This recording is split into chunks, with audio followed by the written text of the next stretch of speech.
It's the best of Don and Mike. Man, I had a great weekend. I knew it all along. I got news for you. I know you did. I knew it all along that the white devil would not let me down. I'd like to thank Sammy Sosa for sitting on his hands during the home run race and making it possible for Dennis Murphy to come to my house 1 week from last Saturday. Let's play this music one last time. There it is. Yeah, the final tote. And, Mike, I'm going to be taking the home run race plaque home with me, putting it on my wall. As it should be. With the final total, Mark McGuire, buddy, 65. There it is. Sammy Sosa, buddy, 63. We want to thank International Collectors Society. What a great way of keeping total that was. At www.icsnow.com, they made us this beautiful 21st century home run race plaque that we've been using for the last 7 freaking months. What you should do is put a little super glue into the back of it to commemorate the final score. What? 65 from Mark 63. McGuire. Right. 63. Sammy came up too short. It's over. It's over now. It's finally over. 7 months. It's over. And I am a big, fat winner. And I began to prepare myself last week. Yes. Mentally. Yes. For this eventuality. He's not coming to my house. He's coming to my house. Yes. He's going to your house. He's not coming to your house, Buzz. He's not coming to my house. He's not fouling my sheets. He's not eating my food. He's not watching my TV. He's coming. He won't know where I live. He's coming to my house. that last one you mentioned right there. Yeah, there's I've given that some thought too. Good. I'm actually going to. I'm thinking about all the logistics. Well, you could meet him at the station and blindfold him and drive him to your house. I don't think I'm going to blindfold him, but I think that what I'm going to do is maybe put a bag over his head. And I think I might meet. I'm not going to meet him as far as the station, but I'm going to meet him at a gas station near my house. That's fair. I think that's exactly what I'm going to do. Well, 7 long months, and it's finally all over. We were talking about the kids and how the kids are going to handle this, and yes. at one point it was suggested by my friend Brett, who stayed over this past weekend with his wife. He said, "Why don't you just tell him that the cartoon man is coming?" Hey, there you go. Say the cartoon man's coming. The cartoon man's coming to your house. Kids, are you excited? But I can't lie to my kids like that. No. I can't lie, and then they'll realize that the cartoon man isn't all that nice. So are you going to ship the kids off to your mother-in-law or something? I think my wife has graciously volunteered to take the kids away for that Saturday night. Well, now, I think technically that your wife should be in on this. That was part of the deal. Yeah, but I don't know if we're going to be able to work that out. But I'll let you know if we can work that out. I'm not sure whether it'll be possible. He's coming to my house. I know, but I just wanted. I think it was part of the deal. Right. That it was dinner with the family, and that we agreed. Yes. That the children's would be left out of it. Well, we'll see what happens. I'll let you know. Oh, come on. Oh, I'll let you know. It's got to be you and the missus. All right, it'll be me and the missus. All right. It'll be me and the missus. All right. Okay. Countdown now to dinner. Just 5 days, Mike. Absolutely. Looking forward to it. I want to tell you something. I'm a huge loser in my Titanic bet. I'm going to have to shave my head on the 1st of January. I'm a huge loser in fantasy football. Yes. I've not won a game yet. Mark Brunell threw for 85 yards. What a woman he is over the weekend. But all of that pales in comparison to the fact that he's not coming to my house this weekend. I'm happy for you. God, that's the one bet that I didn't want to lose. Out of all those bets, that's the one I didn't want to lose. Well, that's the big McGilla. It sucks. Yeah. I tried to prepare myself. I was not prepared. I woke up Sunday morning. You can't. And I just felt bad about it. No, actually, I woke up this morning feeling bad about it. I just said Sunday morning you still had a chance. Yeah, but not remote. I was. You know what? Really, going into the weekend, I knew it was going to happen, and it was just a question of whether, because Sammy, had to jack too, to make it happen, and I just knew it was going to happen this way. I knew it was going to happen this way, and so, it'll be a nice dinner. I'll meet him at 8 o'clock, take him, drive him to my house, and my wife and I will entertain him. Thank you, and we thank you for that. You'll be happy to know that if my wife stays, there's a good chance the children will stay as well. Well, lock them in their rooms. I don't want to be responsible for the psychological damage done by your sweet children if they see Dennis. Oh, man, no, that's going to be tough. I think that we can put that, their bedtime is 8:30 anyway, 8:30. Elizabeth, it's actually earlier, 7:30. So if I pick Dennis up at 8 o'clock, the kids can conceivably be down for sleep before he gets to the house. which is exactly what I'm going to try. How will you handle Sunday morning? That is terrifying to me. That is.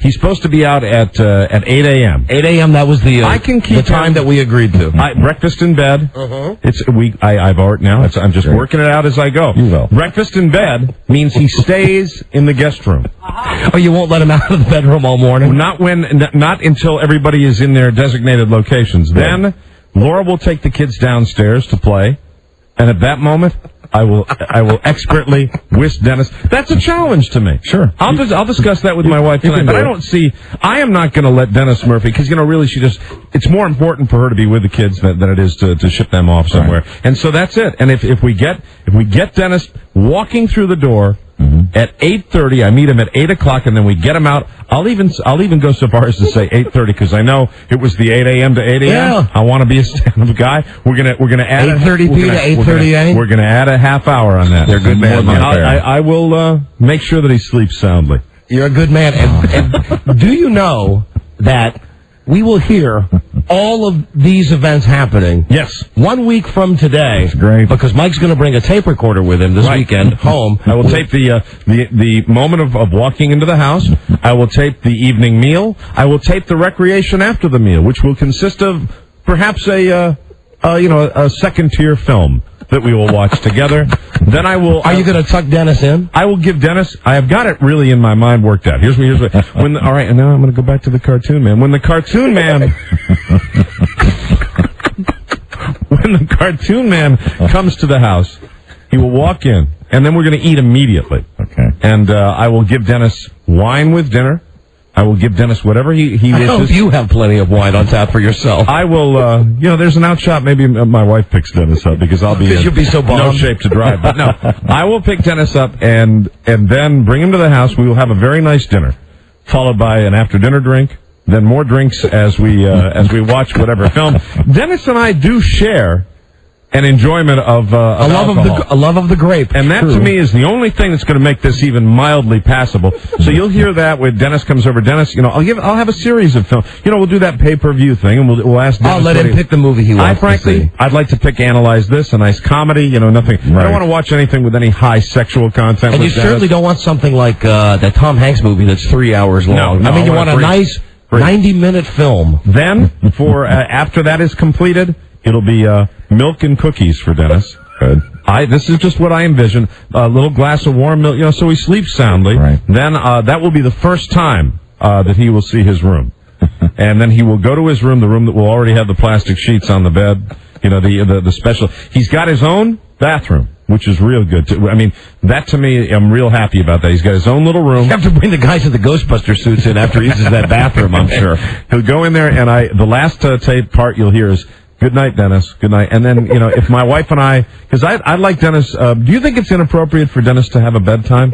I believe it's my home, and I can tell Dennis when to go to bed. You set the rules. All right, then Dennis will go to bed at the end of the movie, after his milk and cookies. Like 11 o'clock. 11 o'clock. Yeah. Giving my wife and I some quiet time to, really just bawl our eyes out. And who knows how this is going to play out, but I imagine when you tuck Dennis in. Right, and I will tuck him in. It'll be much like when we try to get him off the telephone. You're going to say, "Good night, Dennis." You're going to say, "Good night, Mike." And then it'll be, "Oh, Mike." Right. One more thing. "Oh, Mike." And if we stay up for a couple of hours, and just, and we're going to bed a little later on, maybe I'll just put my ear on the door, and if I do hear that song of the wood, I'll try to get maybe a little of that for you. There is the outside chance that you two will bond, and you will actually want to spend more time with Dennis. Something, really, I could laugh and joke about this, but no, I'll tell you, no way, no, absolutely not. No way. And then the morning will be breakfast in bed. I've always wanted to give him breakfast in bed. That's nice. Pancakes, some sausage.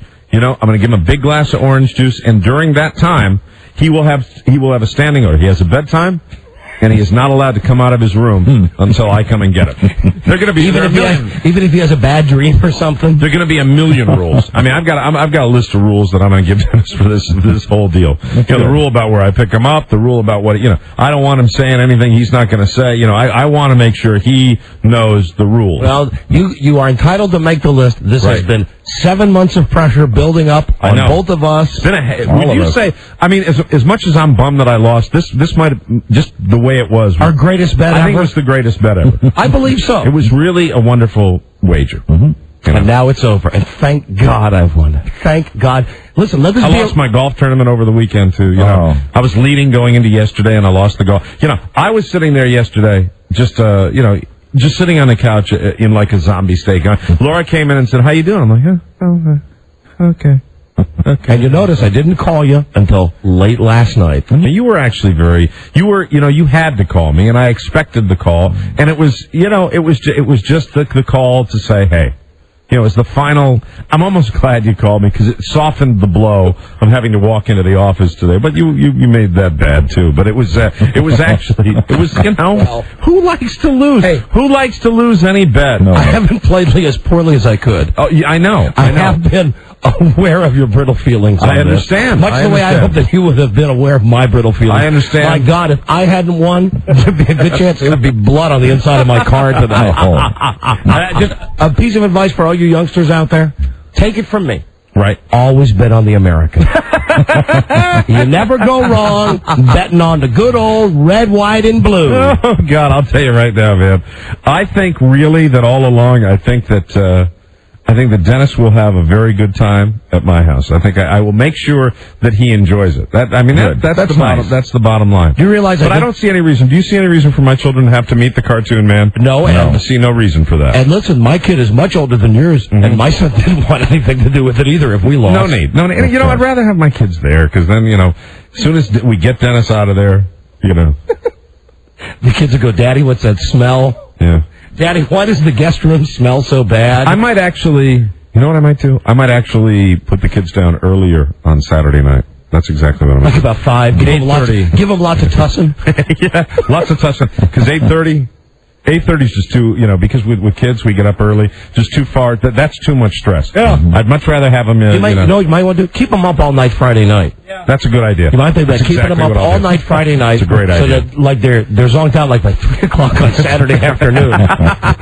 Give you and the missus a chance to fumigate the house. And I'm giving Dennis, Dennis said peanut butter and jelly. No, gonna make him a nice steak dinner on Saturday night. Excellent. And with a nice bottle of wine. I can't tell you how many people at the Redskins game yesterday came up to me talking about this bet. Sure.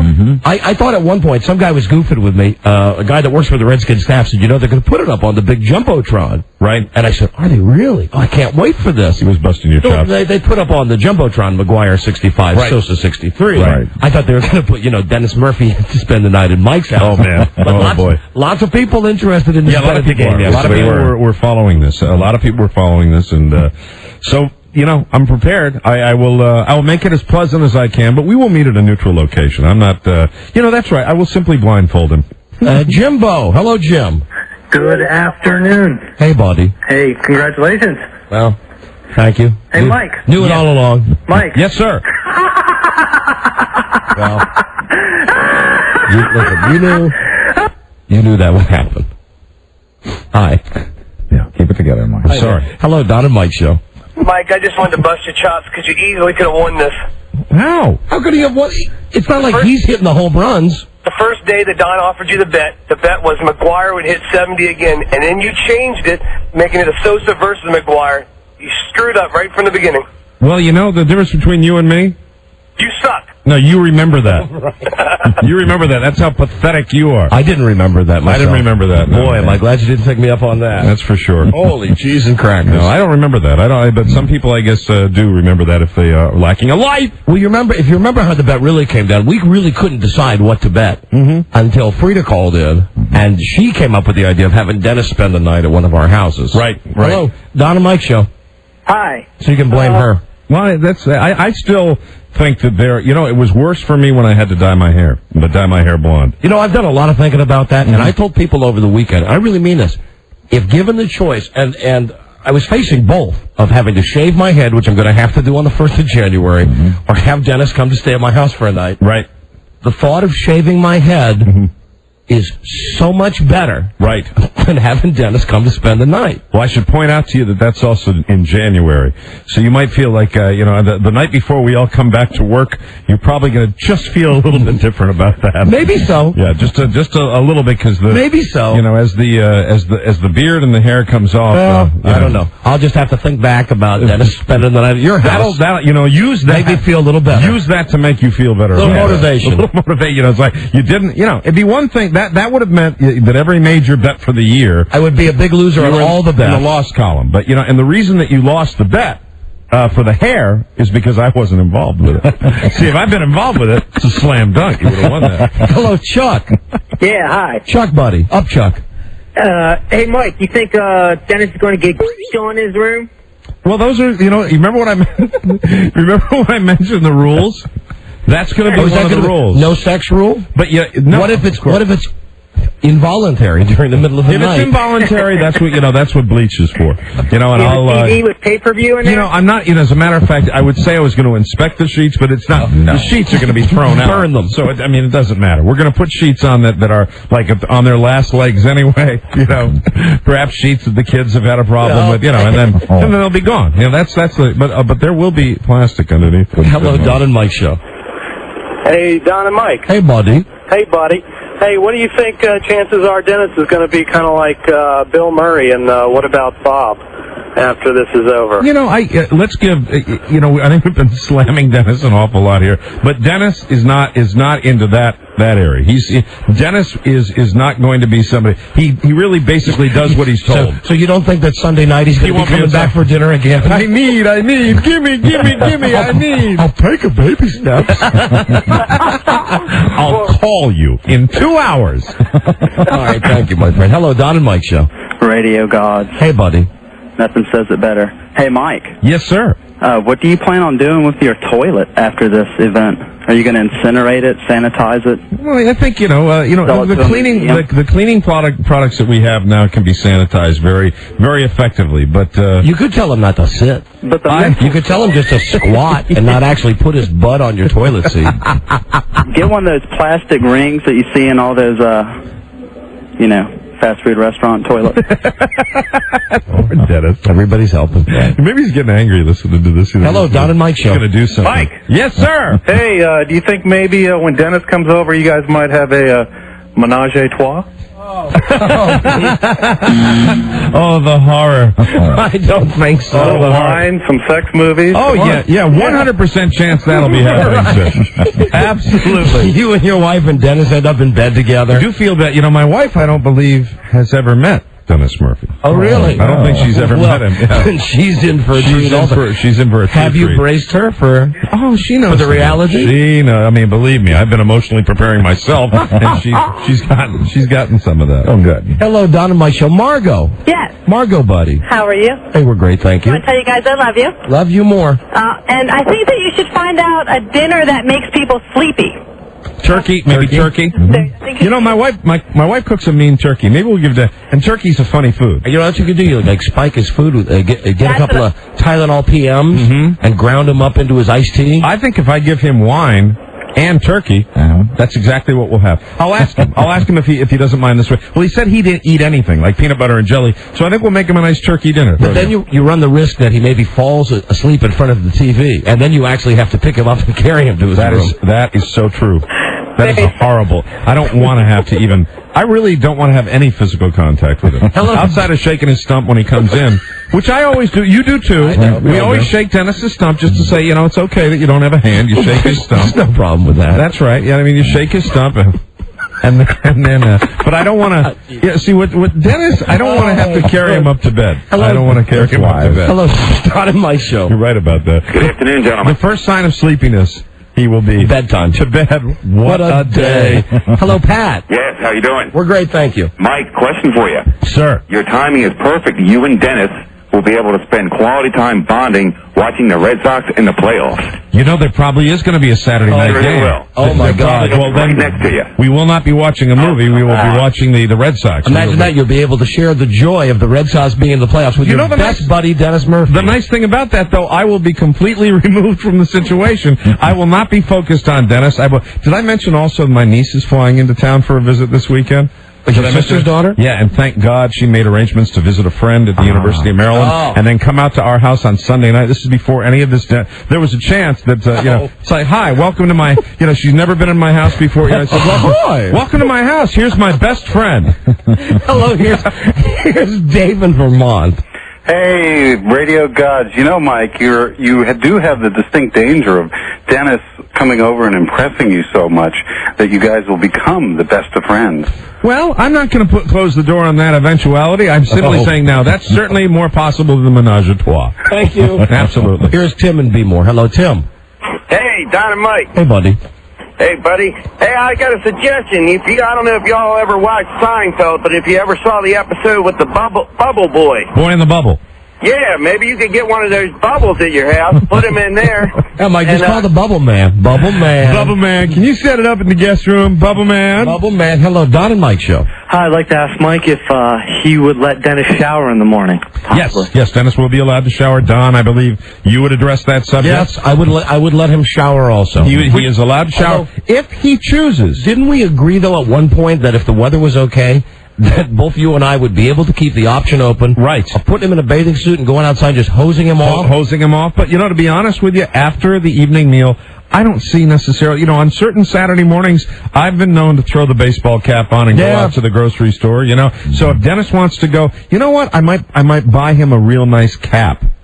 And, as a gift. It's like a house guest gift, and that might that's exactly. Man, you could just write that in the rules. Stuff down. You could write it in the rules that he can't shower. Of course, then, you got to live with him on Sunday morning. Mm-hmm. You got to live with the smell of the unwashed Murph. But I would assume Dennis is going to sleep right up until, you know what I mean? Yeah. I am hoping that I have to wake him up. I disagree. I think it's going to be like a kid on Christmas morning.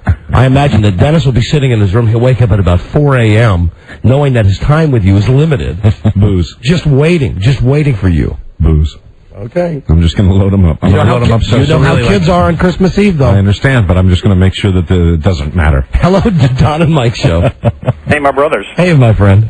Hey, Mike, what you got to do after breakfast in the morning, you got to take him to the club for a round of golf. That is real funny. You're a very funny man, sir. Remember that menage a trois that I said there was no chance? There's less of a chance that he's going to do that. Hello, Don and Mike show. Hello. You take him to your fancy country club. Right. Hello, Mike. Hi. Who's your friend? God, so glad this bit wasn't embellished at all. You know what I mean? Hello, Don and Mike show. Hello. Hey. Yeah, this is Austin. This is a very good friend of Dennis Murphy.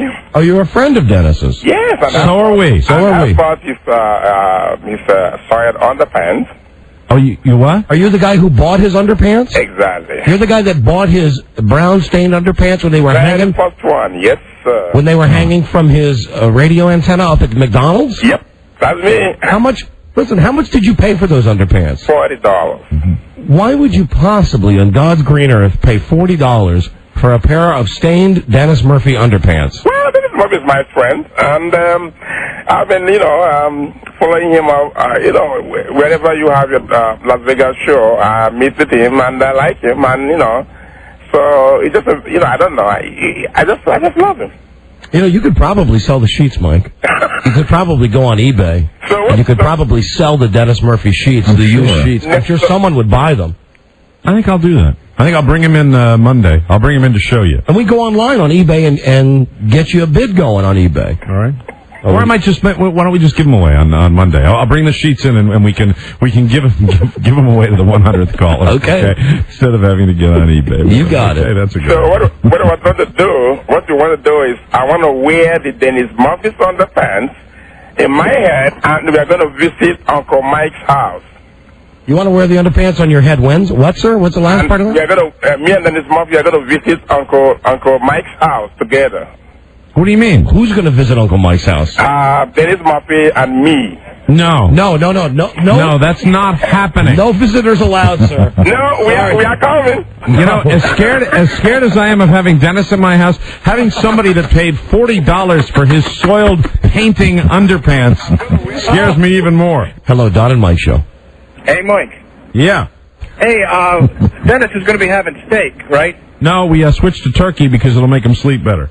Quicker. Well, even with turkey, I think you might want to think it through a little bit more. Who's going to be cutting his food? Well, he cuts his food. He does with just the stump? Yes, he does. He's very skillful with that stuff. Well, I'm sure, I find myself you know what? Maybe it's because I've lost his bet, but I'm going to start to defend our friend Dennis Murphy. Well, he is a very functional citizen. And I know that your wife, like most of them, has a mothering instinct, and I would bet that if Dennis had a problem, your wife wouldn't mind cutting his food for him. No, she would. Here now is Dennis P. Murphy, major effing star. All right, Dennis, I have a question. Hey, Mike. All right, what is this plague comment? What are you talking about? It's like you want me in and out. Well, that's the bet. That's the bet. Dennis, listen to me for a minute. If I had lost the bet, I would also want you in and out of my house. Bud? Same here. In and out. In at 8, out at 8. Thank you, boys. Thank you. Do you understand that, Dennis? Yeah, I understand. Okay. But it's an honor coming to your house, Mike. Dennis, you're already in that mode, and I'm serious here. You're already in that effing me mode, and I don't, and I want you to get out of that mode because that's not the way we're going to play this. Do you understand me? I want to make that very, very clear. We're going to have a very. Hold on, this is important for me to tell Dennis. Boys, we have a whole week to go till this Dennis, happens. let me tell you right now. I want you to have a pleasant evening. But I just don't want it to be this way. Do you understand me? Okay. Okay, good. I will be a Mr. Cartoon. I will be happy cartoon. We're gonna have a good time. I'm gonna make you a nice turkey dinner. We're gonna have a bottle of wine. Yeah. And it'll be pleasant. But you can understand that the rules that we set with the bet are 8:00 pickup. At a predetermined location. At 8 o'clock, bye-bye. Okay. Yeah, and the 8:00 bye-bye is very, very sharp. And Dennis, listen, don't be offended because of the same rules that I would use if I lost and the same rules that Buzz would use if Buzz lost. That's right. Okay. But Mike, so are you going to give me a bubble bath in the morning? No, Dennis, you will not get a bubble bath. I don't think you'll have time. Because I think we're going to have a lot of evening on Saturday night, Dennis. We're going to have a lot of fun.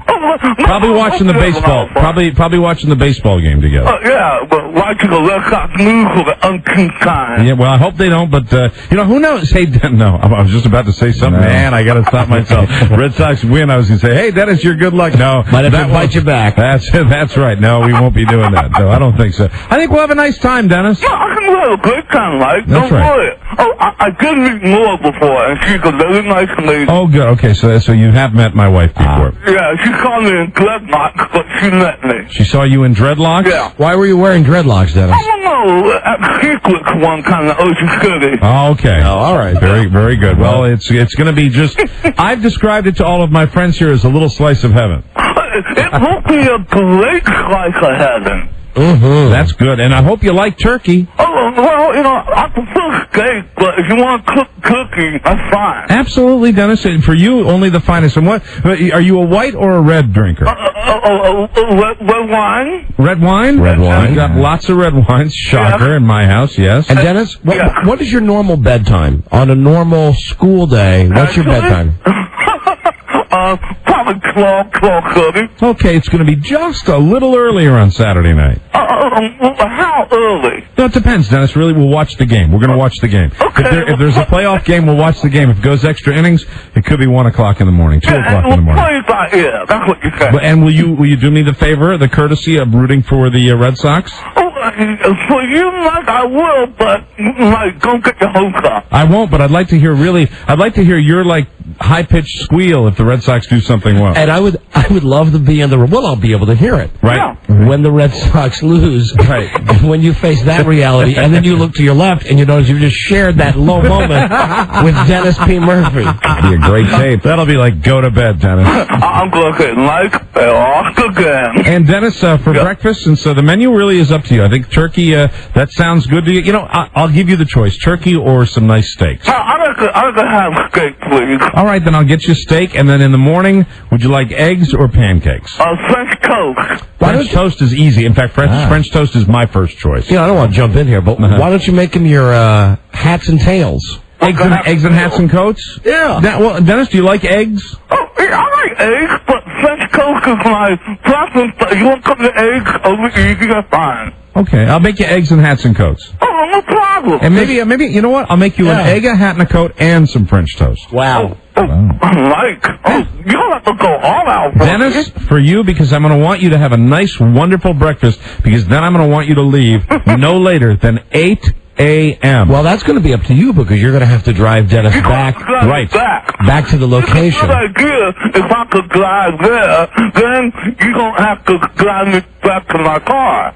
Okay, we'll talk about that. Well, now, are you going to make Dennis wear a blindfold, or are you going to go with the bag over his head?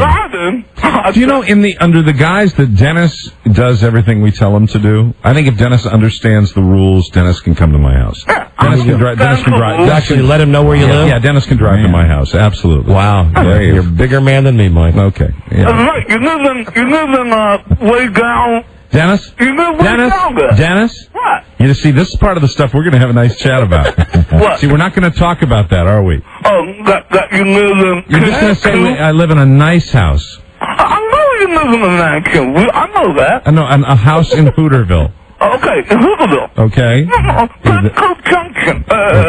That's right. So that's really one of the only rules for you, Dennis.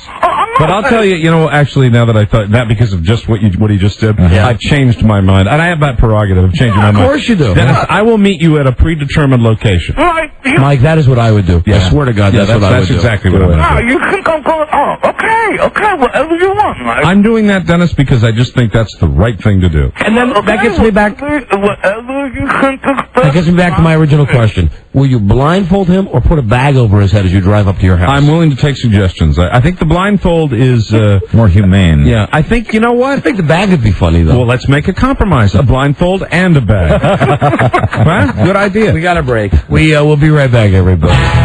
This is the Don and Mike Show.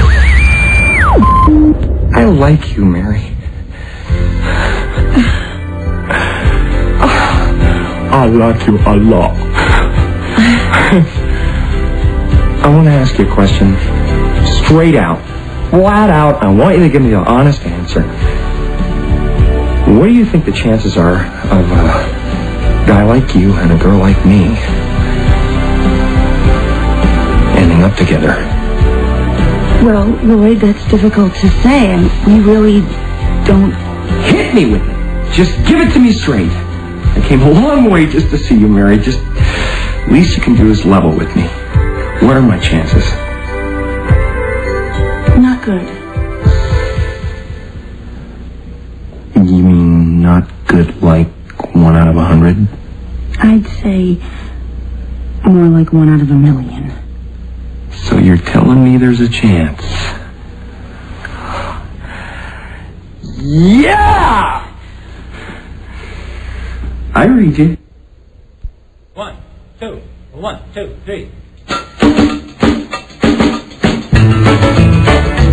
Hold it. Tomorrow, Don and Mike are back, live in studio. Until then, it's the best of Don and Mike. Hey, Leah?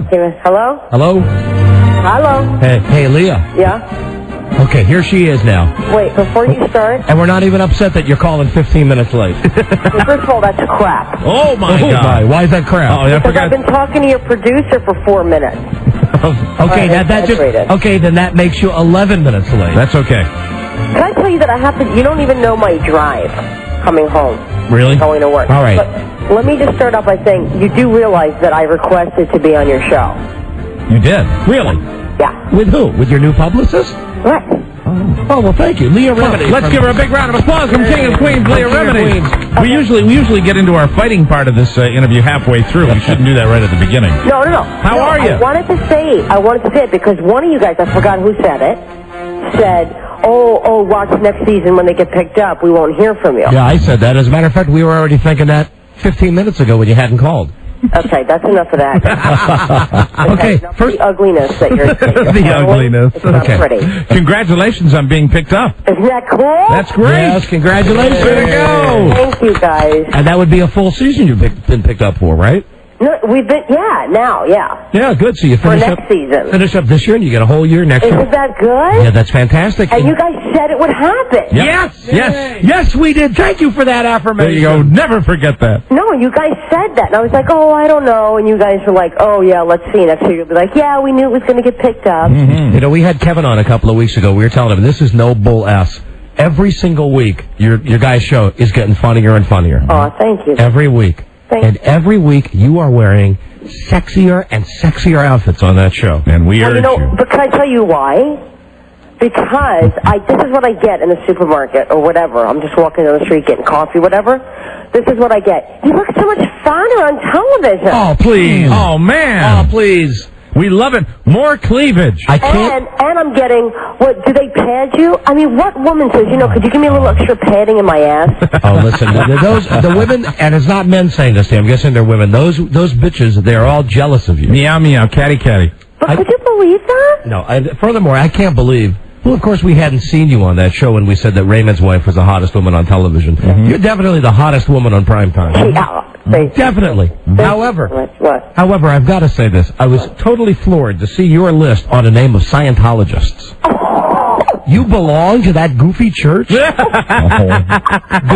you a Scientologist, Leah? Where did you see the list? I got a list that has all these celebrities that are Scientologists and all the regular ones that I knew I was going to see. Kirstie Alley, John Travolta. But then all the way down at the little bottom it says, and star of King of Queens, Leah Remini. Now that's the church where you draw like a pentagram and you light candles, right? And you sit around in a circle and you pray for Satan to show up. So you've been there.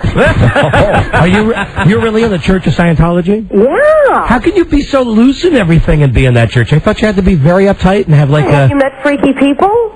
No, I'm basing it. I'll tell you where I'm basing it. Strictly on John Travolta. Why is that freaky? Well, he's very weird. He's weird when he gets on that subject. It's kind of why? You know why I think he's weird? Because he's nice.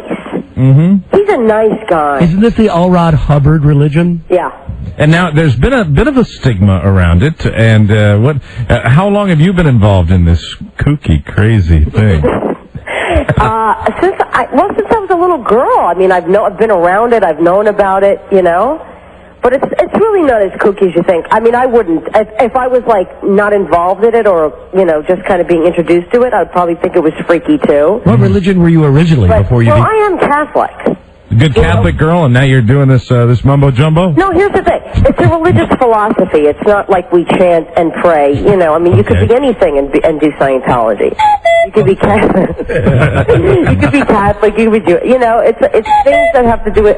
You know what? What's going to happen? What? That I'm going to kick your asses. Now that's not very Scientology-like, is it? We're just having fun. No, they're going to kick me out now. No, they're not. No, they're not. Now, what about... I'm kidding. What about Cruise Buddy? Have you ever seen him at the revival meetings? It's in a big tent, isn't it? What? Don't you do a tent revival? Yeah. Isn't that where it happens? So you've been. All right.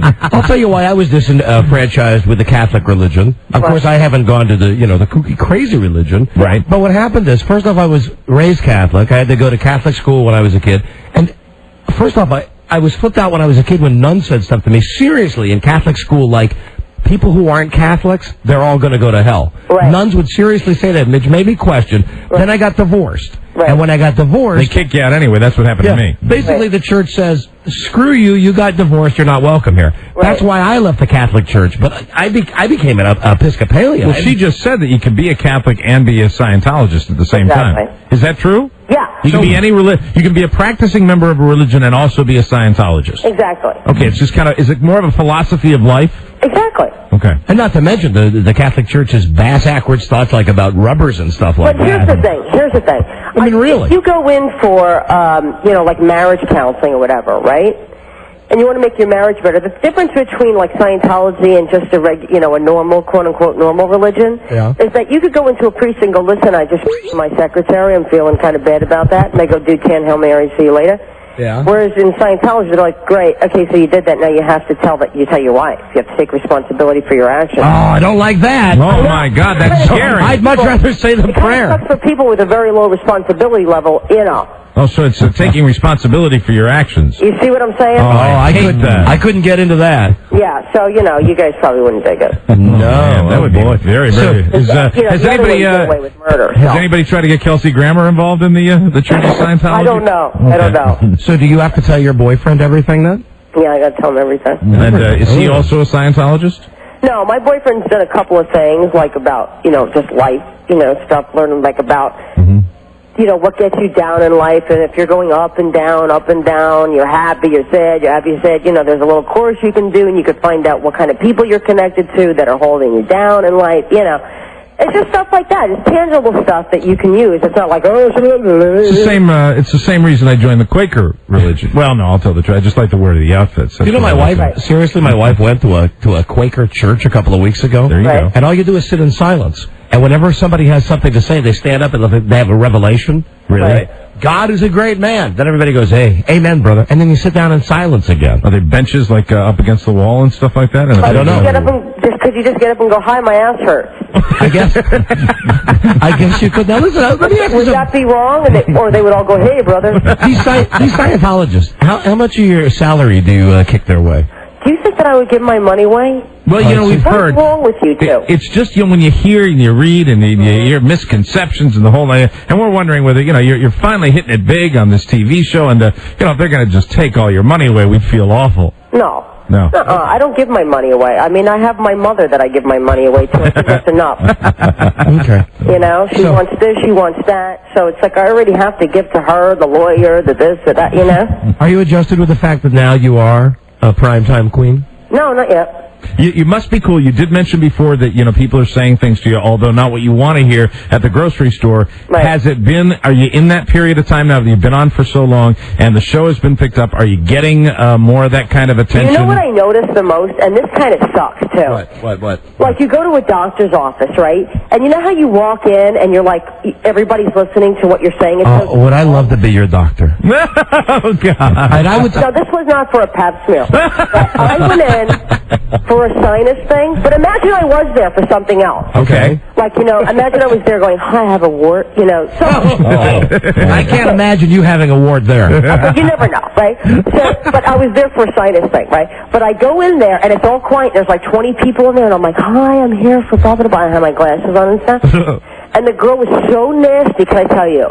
So nasty, because I didn't have my card with me.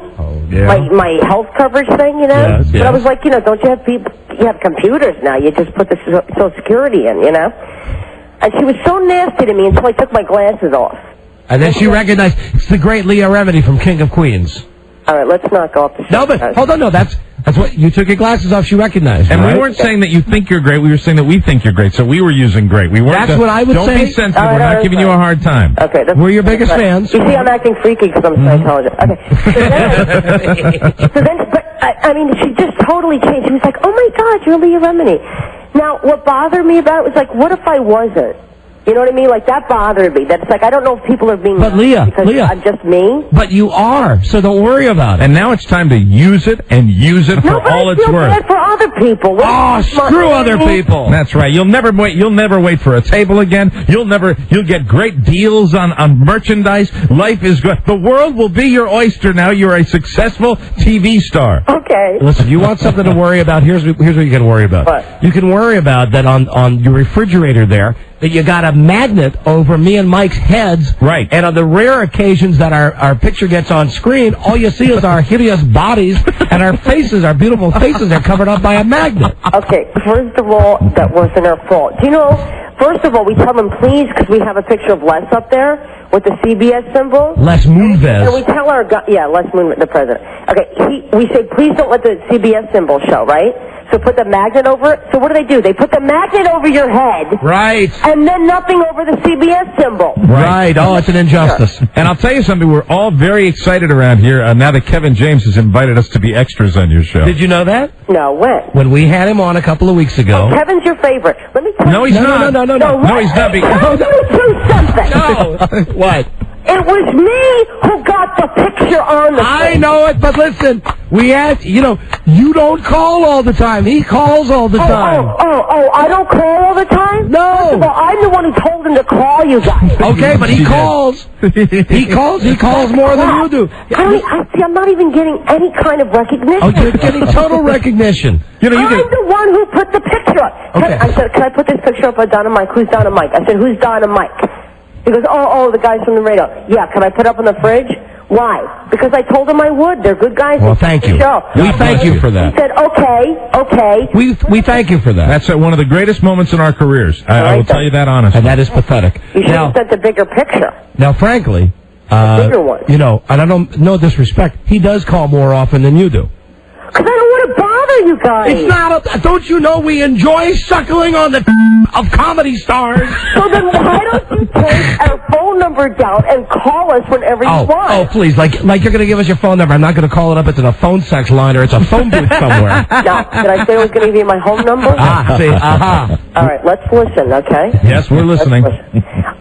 I'll give you the phone number to the stage, okay? And anytime you guys want to call, we'll tell the guy who answers the phone, Mike, who answers the phone. Okay. Whenever these guys call, give us the phone. And you know what you really say to them? Whenever these guys call, you make sure you tell them that we're on the stage now. Whenever these guys call, you say we just went out to lunch. Okay.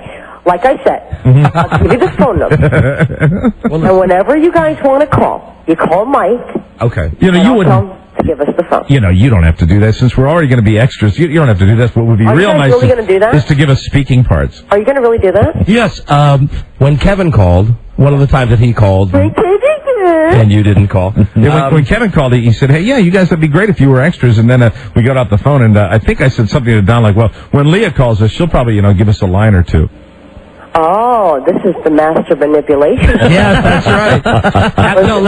Listen, I'll be pretty early in the morning. All right, I'll be very honest with you. Kevin didn't offer us Dick. We kind of begged him. Yes, we begged him. We pleaded. At first, we begged him just to work our picture into the show, like to hold the picture up to the camera and say, these are two guys I went to school with or something. He said, no, that's a stupid idea. Then we just said, well, how about...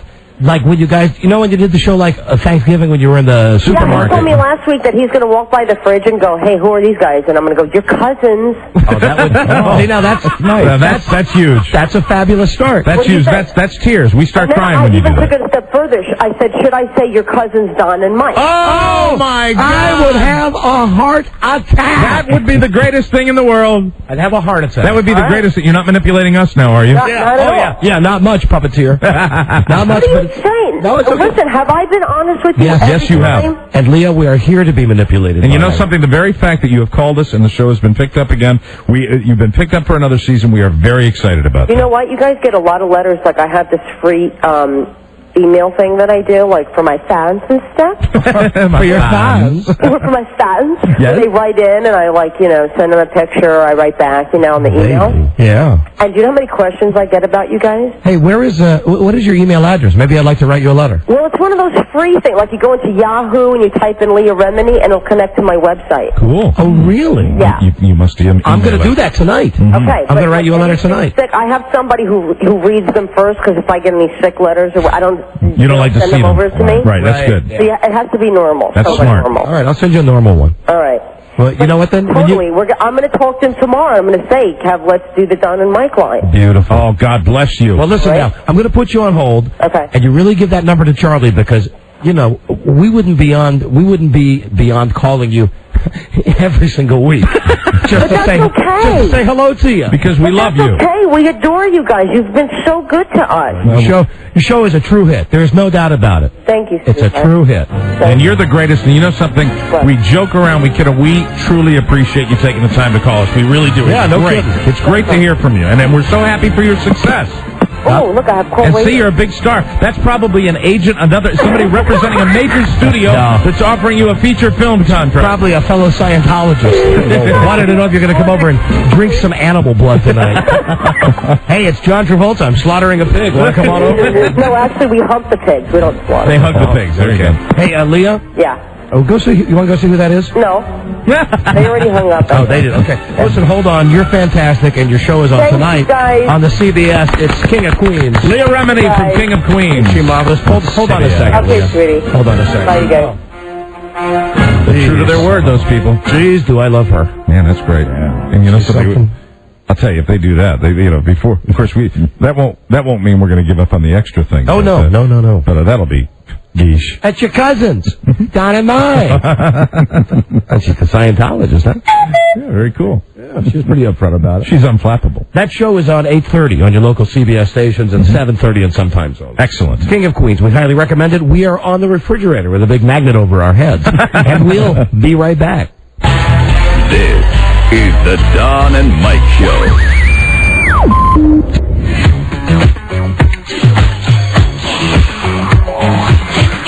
Congratulations! By this time, you should have successfully gone through the first 4 dance steps in Let's Disco, and you're now ready to put them to music. Just to give you an idea of how this record is put together, we've set up the instructions in 4 sections. The walking steps and 4-beat turn, the touch steps and the 2-beat turn, the camel walk and camel walk kick, and finally the triple or syncopated steps. We'll take each of these steps individually, talking you through them slowly at first, then to a normal 4-beat count, and finally to the music. Be sure to keep the book handy in case you have problems. One additional word of advice. You have to listen closely, or you can easily get behind when listening to this record. If that happens, simply go back to the beginning of the cut and start over. With some patience and a little practice, we'll soon have you disco dancing with the best. So let's listen to the music, relax, and have fun. Good luck.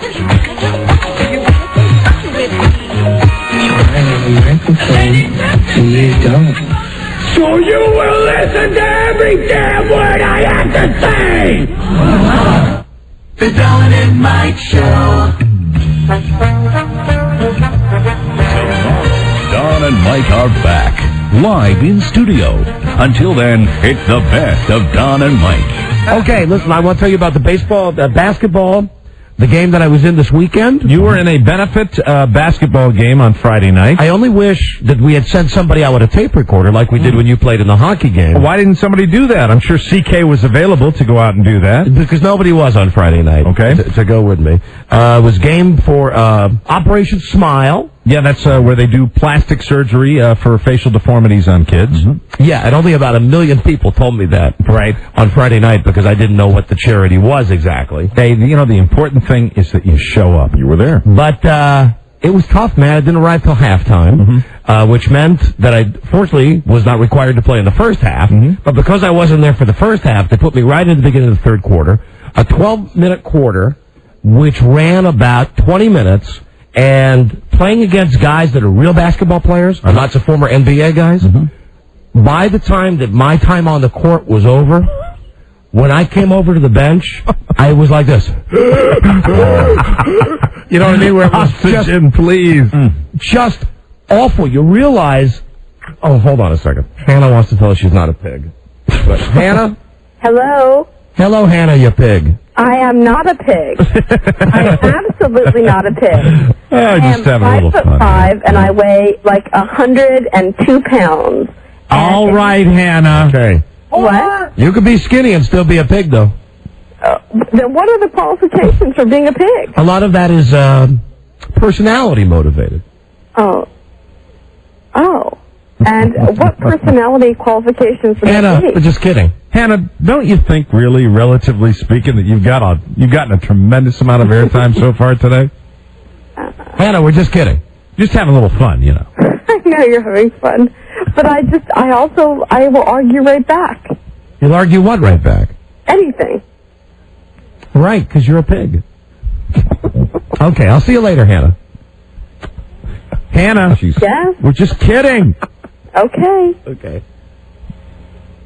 Bye, pig. It's a joke. I said it. Okay. Go back to your pillows, Hannah. See, Hannah, you say, okay, goodbye, you pigs. Goodbye. Oh. Okay. Thanks, Hannah. Well, and a very good point made. You don't necessarily have to be a big, fat woman to be a pig. Right. Thank you, Hannah. You can be a skinny man and still be a pig. Right. Like Jeremy Coleman. Sure. He's a toothpick, but he's a pig. Pig. Thank you, boys. I think we've demonstrated also, especially these pigs. We love pigs on this show. Those pigs. That's the same original pig sound effect. And those are not just the sound effects of pigs. These are real pigs. There's this cheesy amusement park out here in D.C. Right. Called Wild World. That's what it used to be called, right? And they had, like, an animal petting zoo. And Mike and I went out one day to do our show out there. Weren't they pot-bellied pigs that they brought up? Sure were, and they were very proud when they announced that they had these 2 pigs that all the little kids are going to be able to walk up and touch. And one was named Don, and one was named Mike. And we threw the microphones down in front of the pigs, and they just went nuts. They were pig-rific. Listen to that. You won't get a better pig sound effect than that. That's not off some sound effects record. No, we really got that on our own. That's beautiful. He's an angry pig. Yeah, they didn't like us at all. Real. They were named after us, and they didn't care for us. Our namesakes. They're probably really big pigs now. I imagine they're probably bacon sandwiches now. Yeah.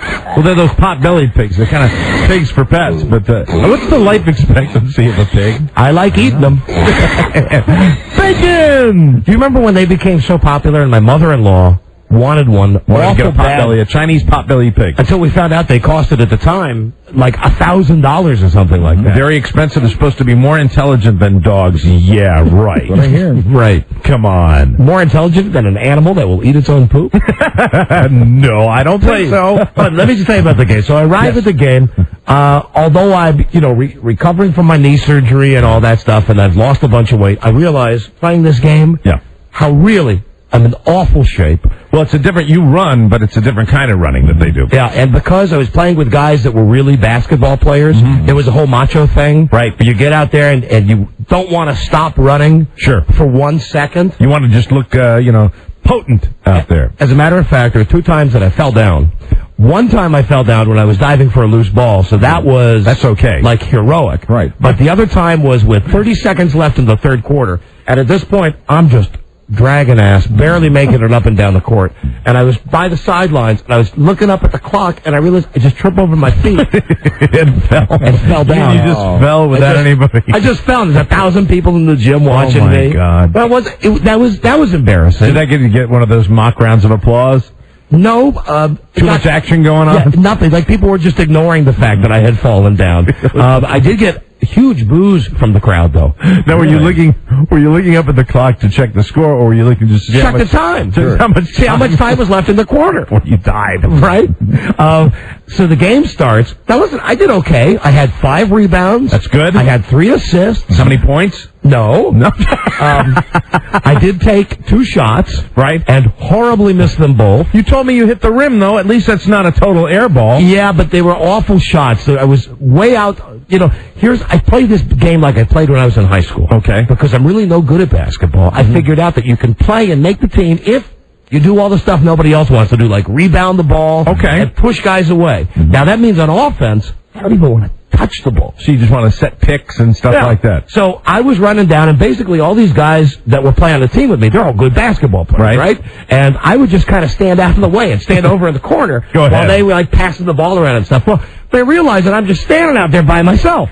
So one time, this guy, Michael Adams, who used to play with the Washington Bullets, hell of a basketball player, he was on my team. I was standing out there, he said, "Yo, Duke," because I had my Duke shorts on, and he passed the ball to me, and I'm alone. He says, "Take the 3." So I went, "Hey."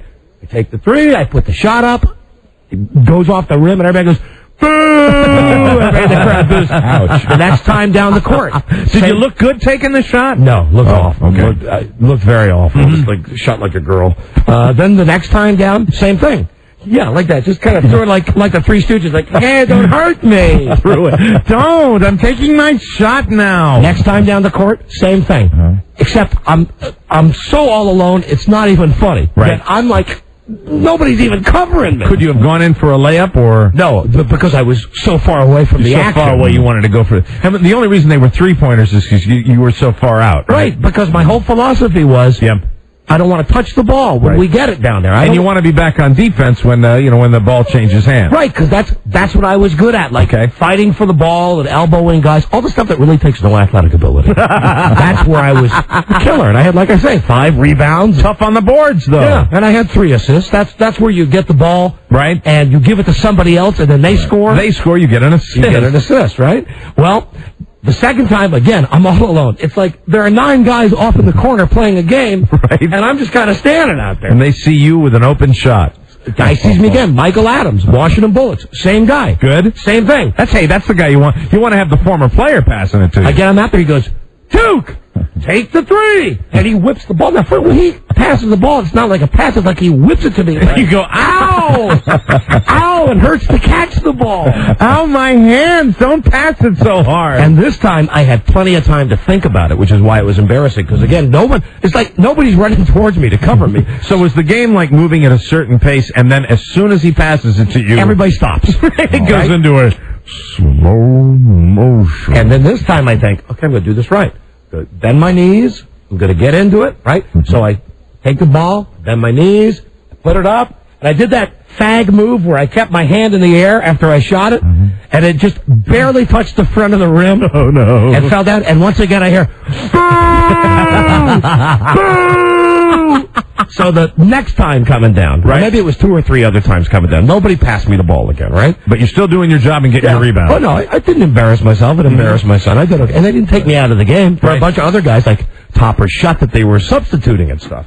So, like, maybe 2 minutes left. Did anybody mistakenly shoot Topper at the basket? We're coming down court, and again, we're on offense. Right. I'm just kind of standing out on the wing. Lagging back a little bit. Yeah.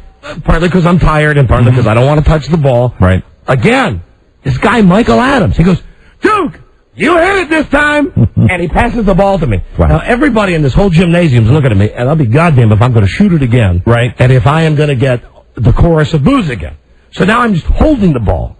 I'm just holding it, and nobody's even moving towards me. And everybody's yelling, shoot, shoot, take the 3, shoot, shoot. So I stood there for a minute. Finally, a guy came towards me. And I went like I was going to shoot it, and then this was not planned. I didn't know what I was doing. I just spazzed out, and I went, and just kind of threw the ball to the side.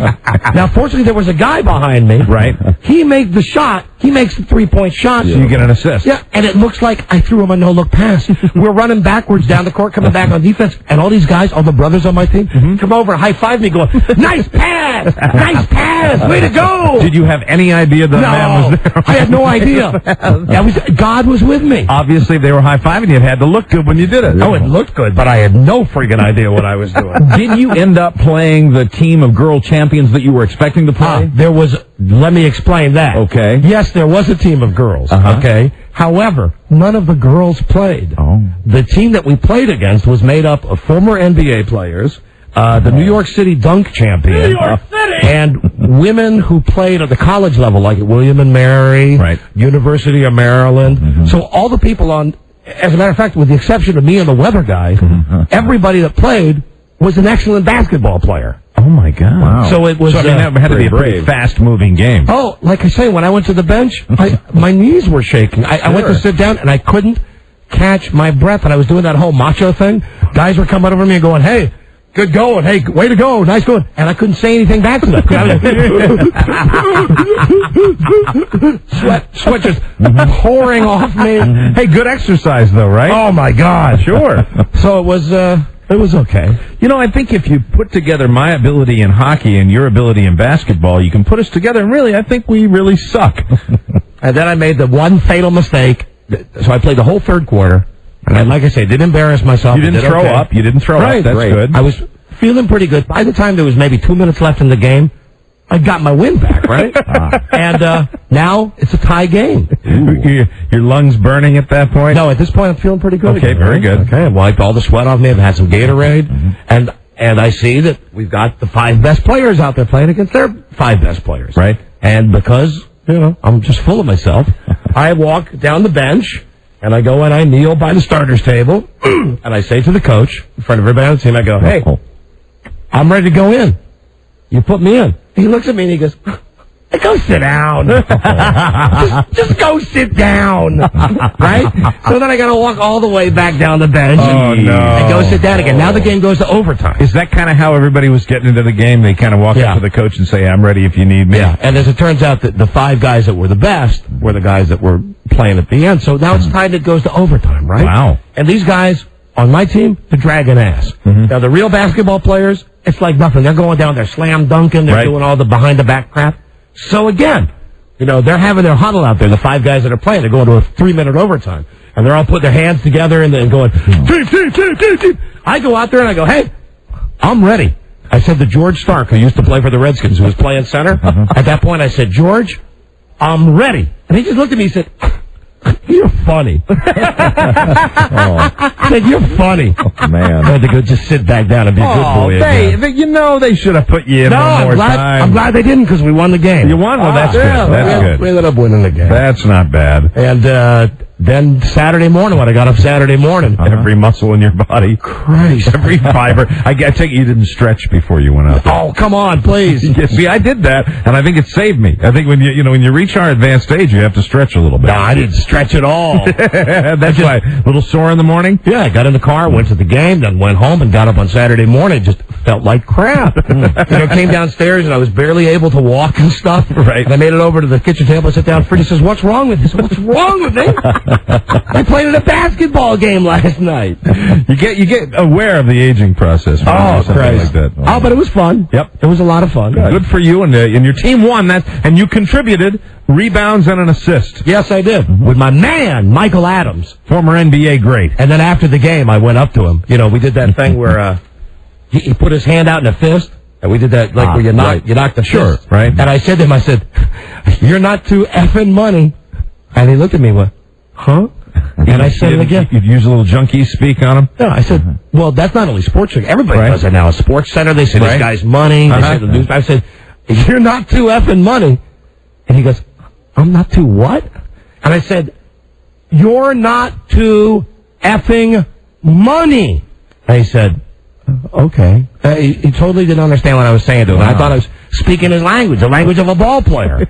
You walk away. Yeah. Like more embarrassment than you needed. Yeah, I said, okay, see you later, Michael. You should have said, fine game, sir. And see you later, man. And everybody was very nice with the exception of that guy, Darian Chapman. Well, I told you he's a little rap tight. From Channel 4. As a matter of fact, observation on the guy. During the game, when I was at my low point, when I had missed one of those wide open threes, when I was running back down the court, and this guy was on my team, he screamed out, he's got the Duke shorts, but he ain't from Duke. Oh, that's nice. Because I had on, Duke University shorts. He's copping a toot. I think perhaps he's familiar with the broadcast, copping a little toot towards both of us. Well, anyway, it was a nice time, and I was mainly happy because when we were done, I went to Bart and I said, how'd I do? And he said, Dad, you didn't embarrass me. There you go. But that was, that's the goal. That's what it's all about. That really is when you're a little kid and you're watching your dad play. That's the bottom line in anything. You just don't want him to, stand out in any way whatsoever. Really, if he does something great, fine, but just don't embarrass him. I said, what about when I fell down? He said, all right, that was a little embarrassing. Just a little bit. Hey, you're out there. That's what counts. Hello, Don and Mike Show. Buddy. Hey, buddy. How you doing today? We are doing great, thank you. Great. Hey, I'm from Bakersfield, California, and I saw you guys on wrestling yesterday. What do you mean, some Yahoo with a sign? Actually, 2 Yahoos. One held a sign, Don and Mike 316, and the other one held up a sign that said Major Effing Star. I thought it was great because I'm a Washington transplant, and I didn't know you guys were even here in Bakersfield because there's no advertising or anything. Shocker. We're on a station that never advertises us. Yeah. Shocker. Well, it's always nice to get that exposure that's going to catapult our careers to the very pinnacle by wrestling TV. We do get our names on the WWF an awful lot, though. Hey, and look at, Jesse Ventura. He's governor now. Hello, Don and Mike Show. It could happen. Yeah, right, Buzz. Hello. Hello? Hello. Hi, I just wanted to let you know, I think there's a follow-up on that Darian Chapman. I don't know him when I see him, but there was a gentleman that's a sports guy that said, on Sports in a Minute yesterday, I said something I shouldn't have, and I normally try to maintain myself very professionally. He said, and this thing is pre-recorded. But somebody screwed up and put the wrong tape out. He said That's not his fault. That had to be even more embarrassing. The guy says the F word and it's tape. He explained that, that they did correct it. The problem was then the wrong tape went out in the air. Oh, see, I know the thing you're talking about. Let's get the sports update. And that's where the guy from the night before does a sportscast that they run on like Saturday mornings because they're too cheap to have a real sports guy in there. Ooh, beware. You're as good as your engineer. Yeah, so it was obviously an outtake reel, right? Where he maybe started and said, "Oh, F this," right? And they ended up running the wrong thing. They had the ability to control it from going online. It's just that the fail-safe didn't. Yeah, and I should. This woman's right, and that last guy that called made it sound like he did it live, and then they cut away from him. What you were dealing with was the wrong tape, because that I watched that early morning sportscast, and that's exactly what they did. That's almost funnier, though. Yeah, it is. That's almost funnier than a guy just screwing up and saying the F word. Oh, F. In other sports, you rule. And then he probably went, okay, hold on, time out.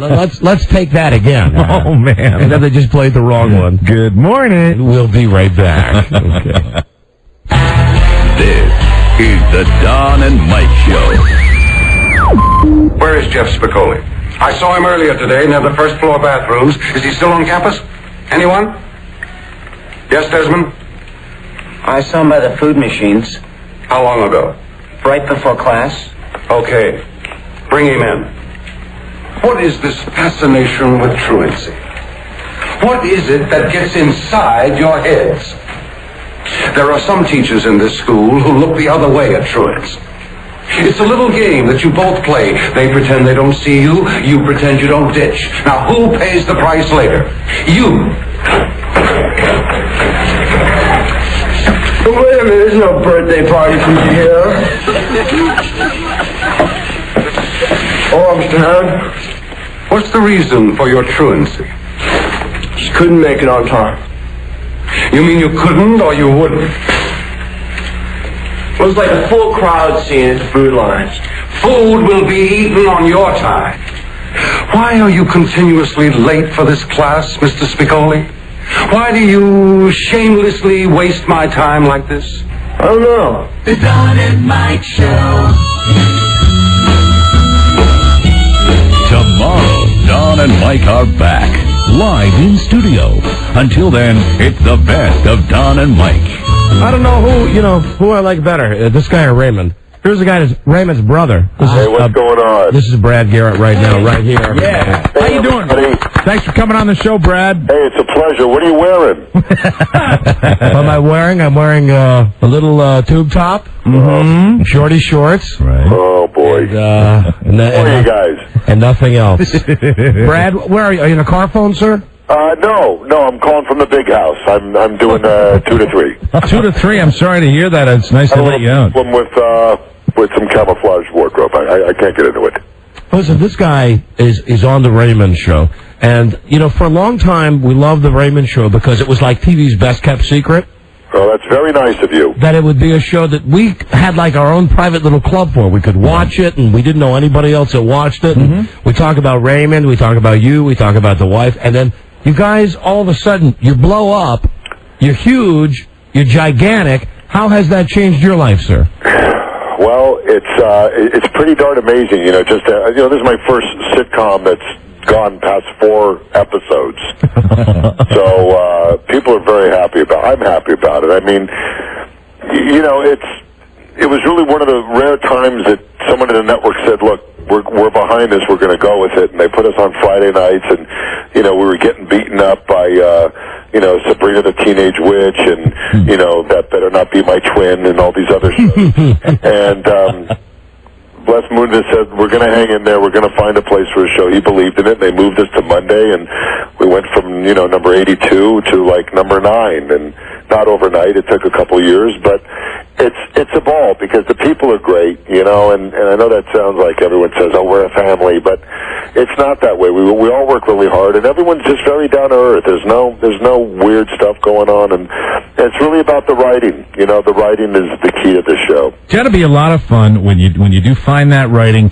You do find people that gel together, and then you can just go in, and I would imagine it would be a even if you had one idiot in the group or one difficult person, it'd still be a pleasant experience. If the writing's good and you got chemistry on stage, it's got to be a very nice way to make a living, I would imagine. It's a blessing. If we could just get Ray out. There you go. Let me ask you, when Ray's wife on the show, she was pregnant in real life. Yeah, was it a baby? Yeah, and you guys didn't write it into the show. How annoying was it when you would have to do a scene with her, when she would either have to be wearing that house coat or she would have to hold a pillow in front of her? Well, the first time she was pregnant, they just kept having her stand behind me. That got a little weird, and we had a weird relationship for about a month. Listen how much different... She kept yelling, they're not seeing my head, have the Jews sit down. It got ugly. Then it got ugly. She's Irish. You're Jewish. I wouldn't have known that. I wouldn't have guessed that. You will tonight when you see me swing dance. It's unbelievable. They put me in a zoot suit, and it's great. My mother's sitting there going, I need another bourbon. There's the voice. See, the voice that I'm just going to say that the voice is different in real life. I'm sure you get asked that a lot. Now, that is the Robert character. Obviously that's within you, but you tweak up the low voice thing a little bit. Well, what I do is I take about 9 Sudafed,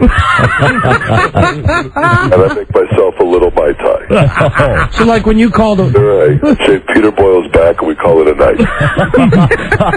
So, like when you call to order a pizza, although I'm sure you don't, I'm sure like one of your assistants does, but on the odd chance... I don't even have an assistant, man. I don't... Hey, oh, come on. Hey, I'm just happy to be on the bus.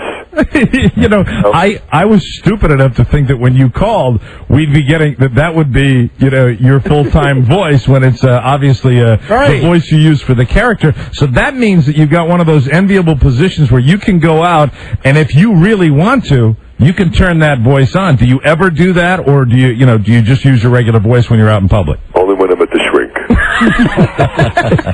He has narrowed down to 3 personalities.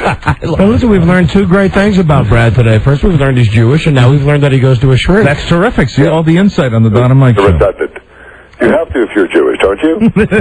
Well, when you mentioned you swing dance tonight, will it be as good as... Do you remember the episode of Raymond where Robert was hanging out with all the brothers? And he started going to the brothers' clubs, and he started dancing like... with my peeps? With his peeps. I loved it, man. That was excellent. Will tonight's be as good as that one was? That was my favorite show. I'm going to be honest with you, no. Oh, okay. All right. Well, I appreciate the honesty. To be honest with you, I think that show was one of my better. Swing dancing. First of all, they put me in a zoot suit, which when you're a 7-foot Jew and you put on a zoot suit, there it is again. It's unbelievable. People keep dropping off shoes and going, just paint the bottom. I need them Wednesday. That's the second time he's mentioned it. When you go to your shrink, are you comfortable with your Jewishness? Well, let me tell you how long I've been going. The couch breaks up to a bed. Oh, hide a bed, and I sit there and I say, it's really ugly. It wasn't a great childhood. I played pirate and the slave boy a lot. All right, I take Deb dancing, Ray's wife. I take her dancing, and he gets jealous because. Who wouldn't be jealous of Robert? It was show 24. We were running out. Can I be honest with you? Mm-hmm. I'll tell you. Well, then let's live in the past. I'll tell you, really, although the episode where you danced with the brothers was good, the best one with you ever was the one where you were teaching the traffic school and you had the ventriloquist dummy. That's right, little Tommy Dummy. Yeah, that's me. Every once in a while, I watch one of those shows you guys do, and I think, you know what? It shows a goddamn classic. Yes, it is. That one, I love you. That one is an all-time keeper. The one with you with the ventriloquist dummy. Well, I got to tell you, it's a very talented group, and it's hard to get it's hard to get some meat on the show. Usually, they have me walk in the room. They go, "I found this in my yard." Now, but you get your shots, even if you get a lot of shots. Even if it's a glance, even if you're just glancing at Raymond or glancing at your mother. And I don't think that they've mined enough comedy gold out of your feet. I believe that we can have another episode, perhaps an entire episode, devoted solely to your your foot problem, and I really would like to see more of that. Because I mean, when you were coming back from, I guess it was the Hall of Fame, and you had your feet pressed up against the windshield of the car. Yeah. Not only would I like to see more episodes about your feet, I think we could see more of your feet on that show. You got it. All right. Got a bunion I'd like to show you. Is it pathetic, sir, that we know all of these episodes of your show? Will you hang up the phone now, and will you think I've just talked to the two biggest losers on the face of the earth. It's an honor. You know, I've spent 20 years in this business. No one had any idea what I did. So, believe me, we're very, very proud of that, and I thank you for that because it's been a long road. We're happy because we really have fun with it. I mean, we really do. Brad, we have someone on the phone who says she knows you. Oh boy. Let me see. We got a national show, and this is Dawn calling us from Southern California to say that you were in Texas. Were you in a guy named Tex? Were you in his wedding? Whose wedding? A guy named Tex. A guy named Tex? Yeah, T-E-X. Have you fathered any children in the state of Texas? Probably not a Jew with the name of I Tex. spent a lot of time in Texas. All right. All right, well, hold on. Let's see then. Dawn, do you really know Brad? Well, his name is Dave, but the family calls him Tex. You were in Dave's wedding? You were in Dave's wedding. Dave's wedding. Can you give us maybe a little more information? A long time ago. Dave and Polly in Southern Redlands? Dave Critchlow? Dave Critchlow. Well, my question was if you've talked to Dave lately. I guess you haven't. No, of course. No, I remember. I was drinking heavily then, but I remember that. Okay. This is Dave and Paulie's wedding. Dave and I go way back to our waitering days. I know. Well, he's still doing waitering. Tex. First of all, he's a Jew, honey. So that's one thing you got to understand. Urban Hebrew, we used to call him. Dawn, I must tell you something about the way that these Hollywood people are. Mm-hmm. Now, of course, that Brad is a big success on a huge show. That's right. All of those people that he knew in his other life, they're dead to him now. Apparently. Well, Dave, he is still struggling. He's not big like Brad, so... Well, Dave... Pun intended, huh? No, he's a talented guy, though, and he really... we're real proud of him. He's doing a lot of theater. Yes, he was directing or something like that, and we've lost touch recently over the years. He's very anti-Semitic. I don't mind telling you. 5 Jew references in one phone call. Well, I apologize for that. Just wanted to say hi. Well, that's very sweet. Were you in the wedding? No, but I was there. And you were in the wedding. You were very tall. Wedding, and they made me wait outside. Well, see, now you know. He does know your friend. Okay. Take care. Goodbye, Dawn. Bye. All right, hold on a second. We get about 10 more calls like that for you, Brad. Sorry about that, Brad. No, not at all. It's nice because I do hang with a lot of people I came up with. Dave, we were the Tex. What do you mean they used to call him Tex? The guy's 4'11". I don't know. That's barely reached the pedals. Tex. That's what I said on screen. Do you get a lot of that from people that you used to know? Now, do you get not only, of course, the obligatory calls about money and can you get me on the show? But you get that a lot? It's amazing. But, I have to tell you, the people I hang with to this day, I don't really hang with, actor buddies, because I don't have friends like that. They're really people I know from the restaurant business, from the days when I was selling shoes and making, I have a small group of friends, and so I do run into a lot of people. And Dave and I really, really used to hang out a lot, and he moved to Redlands, and he started doing theater out there, and we kind of lost touch. But we were good buddies, and I love that. I love that when people remember in those days, because a lot of them are very supportive, and they used to come and watch my ridiculous little act in the old days, and it's nice. You don't have to sugarcoat it. It's a world of winners and losers, and you're one of the winners, and this guy Dave is one of the big losers. Yeah, and if you don't want to say you feel that way, we certainly can say it for you. Final question. Brad, listen, let me ask you, do you know, Kevin, of course you know Kevin James, right? Sure. Let me ask you, if you had, let's say, just a make-believe question. Let's say that either Kevin James or Leah Remini was lying to you about something. Yeah. Without knowing the situation, which one of those two people do you consider to be more trustworthy, Kevin James or Leah Remini? Honestly? Totally hypothetical, yes. Yeah. Kevin, you take it to the bank. Oh. All right, thank you. That's very insightful. That's for us. Wonderful insight. I don't want to look like I'm going one way or another, but I just want to say one thing. Yes. She's a goddamn barracuda. Hey, Brad, thank you for being on our show. It's a pleasure. Thank you. Thanks for the support. You're very welcome. Brad Garrett, right. He's Raymond's brother. Everybody loves Raymond. Yeah. Show's a huge freaking hit. Can you give it to us just one time? Because, you say it at the beginning of the show. Can we hear it just one time? Everybody loves Raymond. Everybody loves Raymond. Yeah. Now, Wait till I go through puberty. would you just say everybody loves Don and Mike? Sure. Okay, go ahead. Everybody loves Don and Mike. Oh, beautiful. That's one for the archives. Thank you, Brad. Be well, guys. Thank you. Bye-bye. Yeah, we had to ask. You know, what the hell? I mean, with that voice, man, that's the whole show, right? Another friend made, I think. I believe so, and a very good insight into Kevin James, I think. You heard Barracuda. He's got something going on with being Jewish, though. Oh, that's funny. That's what, 6 references? A million times. 6 references during one interview. All right, well, that is Brad Garrett. And like I say, if you're just hearing the show for the first time today, please. This is not what our show's normally like with people you heard of all the time. I'm such an idiot, too. I expected, like, we'd pick up the phone and be like, hello, Don and Mike. This is the way I talk all the time. We got a break. We'll be right back, everybody. This is the Don and Mike Show. She's the girl on the flying trapeze. She's the sweetest thing that's ever flown in with the breeze. And if you see her, tell her that I'm in love with her. She's the girl on the flying trapeze.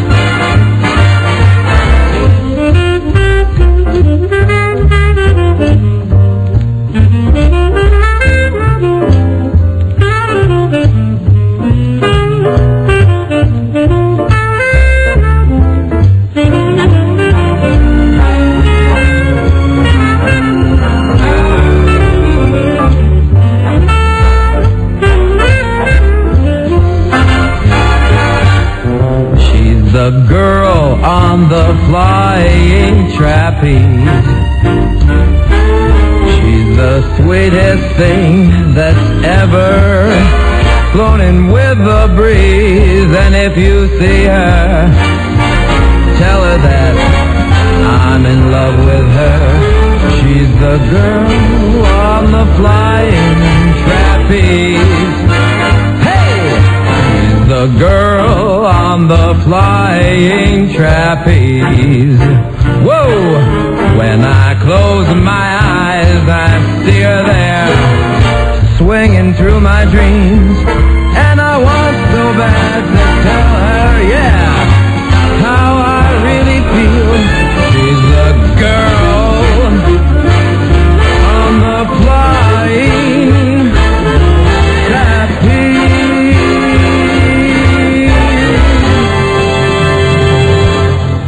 The Don and Mike Show. Tomorrow, Don and Mike are back, live in studio. Until then, it's the best of Don and Mike. You get your new Babylon 5 check over the weekend? I didn't check. I actually got the mail today. I didn't see it. So, I'm usually a few days behind because I live so far out. Got it right here, Mike. How much is our total going to be this time? This is from Warner Brothers Television Productions. I'll tell you, we're in the Hollywood Loop, ladies and gentlemen. Oh, yeah. Ever since we did that fabulous appearance on Babylon 5, the checks keep coming in. Incidentally, the show that put us in a very elite group in the Screen Actors Guild. Mm-hmm. Now, the last check, I think that I brought in to share, well, to brag, yes, with all of our listeners about. Yeah, because, you do a little TV. Once you're in TV, you're in the money. I think the last check was for $9, maybe. Mm-hmm. Have we gotten a raise? Well, this one is for the run in basic cable. Ah, basic cable. See, when you got a TV show. Yeah, that's right. When you're a featured performer on a TV show, the residual checks just keep pouring in. Yeah, this is serious money here. And all you have to do is do a little bit of TV, and, it just makes the radio thing pale by comparison. The take home. Yes. $1.32. Congratulations. That's right. We're in the money. Now, before taxes, that was $2.28. Yeah, that's serious money. When you get on cable, it's effectively over. They took out 64 cents for federal tax. Right. 14 cents for Social Security. Nice to see 64 cents goes to the government out of that. 3 cents to medical tax, to Medicare. Yeah. And 14 cents to California state tax. Well, I think that we deserve that kind of money when you offer the kind of entertainment that we do. That's right, everybody. Don Geronimo. Warner Brothers Television Productions, episode Babylon 5, Voice in the Wilderness, date episode filmed 2/23/94. 94. And this check for $1.32. Isn't that incredible? 5 years later, it's still rolling in. Oh, it's just, because it's so hot. That show is just so darn hot. People want to see it again and again and again. Are we bragging when we say it's their best episode ever? Yes, absolutely, without doubt, which is why the checks keep pouring in. Right. I think in previous months, what have we done with these? I know I've ripped them up. You burned the last one. Have I burned them? I think so. Yeah. Have I burned them? Mm-hmm. What are you going to do with this? You're going to eat this? Well, except it's got a lot of that nasty ink. It's got that bad ink on it. Right, you don't want to get sick. Maybe I will use it as toilet paper. You're not going to bring it in to show us that you used it. There would be no other way to verify. I don't need to see that. Your word I guarantee. I guarantee that you. Guarantee there's nothing in there, Hank. I guarantee you do that. Yeah. No. Well, you want to burn it again? Yeah. Why not? Robbie, lighter, Rob. Robbie, a lighter, please. Just to kind of flaunt my nose at the Hollywood mainstream. I also enjoy the smell when anything is burned in the studio. Because for whatever reason, the reason we all get sick in this building, right? Any smell or any odor will just immediately permeate the entire building. There you go, everybody. There's the match. And burning carbon. Only a real successful television performer would burn his checks. Would burn his residual checks. That's how much it meant to me, Mike. That's right. What means is the craft, Don. That's what means a lot to you, is the craft, the entertainment aspect. Look at it go up. Look at it go up in flames.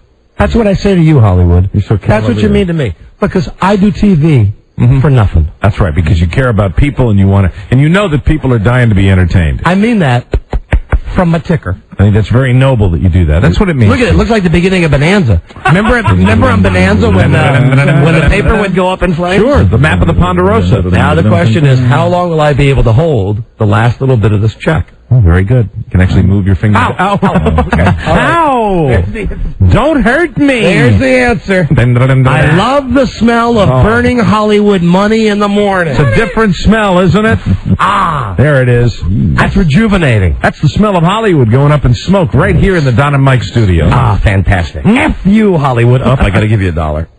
Oh, dear. Not over yet. There you go. That's right. There's $1. Well, I thumb my nose at you, Hollywood. Thank you very much. Okay, the last thing I had to tell you about the weekend. Yes. Oh, I guess I won't.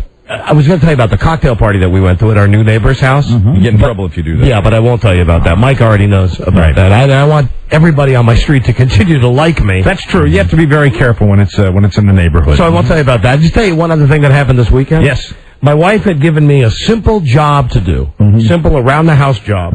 She said that our sliding glass door in the basement was leaking. When it rained, water would get in. Well, that's tough. Might be a job for a professional. She said, go to the hardware store, and she wrote it down for me, whatever kind of caulk I was supposed to ask for, some kind of see-through caulk or something. Daddy's caulk. And geesh. Love caulk. And she said it comes in a big toothpaste-like tube. Sure it does. Go to the hardware store. It wasn't rock-hard caulk. Rob. Rock-hard caulk. Hey, I'm looking for some rock-hard caulk. Caulk Hudson. Do I need a gun for this caulk? Okay. All right. Here's my caulk gun. The problem is, we went out. We went to the drugstore first to pick up some other stuff. And when we were in the drugstore, I lost a credit card. And you know that just means like your whole life is in an upheaval. That immediately you're thinking, boy, we got to cancel the credit card. And all this Somebody's added like Neiman Marcus went, woohoo! Not with my credit card, but still, you know. Woohoo! Until they took it to the register. Yeah, right. And then they would get that decline. That would be it. So that was kind of on my mind, and I was being yelled at already about that. With how stupid are you? You lose a credit card and send you in the store, and it's in your pocket. And you come out, you don't have it. It's okay. Let's go stop at the hardware store now. Get out. She says, do you need me to go in? I said, no. I got it. So I go in, and now I'll tell you, I was a little preoccupied, but I went in with the little note that Mommy gave me, and I went to the lady in the hardware store, and I said, I need whatever kind of caulk it is that she had written down. And the lady was standing right there in the aisle, and she said, it's right there, right next to me in the gray tube.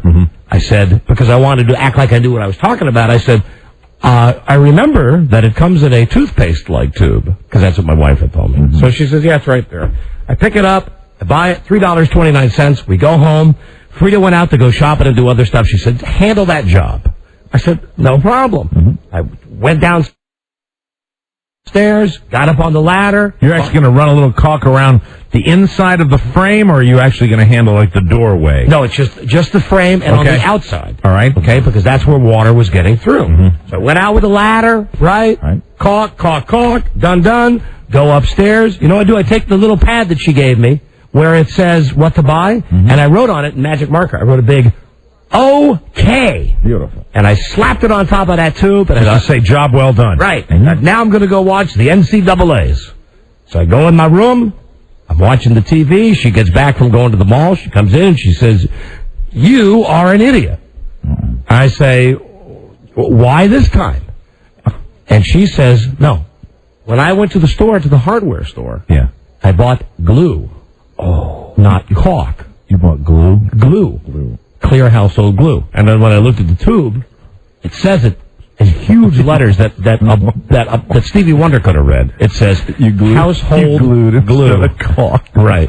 Now that is beyond my wildest expectations. Here I was thinking maybe caulked in the wrong place. No. But no, this was better. You outdid yourself this My time. response to her was, I asked the lady for what you wrote down. Right. And that's what she said. And I was thinking about the credit card and everything else. And as it turns out, just no more than an hour before, I spent maybe 20 minutes lecturing my kid about paying attention. I swear to God. Because we're going through this whole thing with him in school, where it's like he keeps forgetting his homework assignments and forgetting his books and stuff.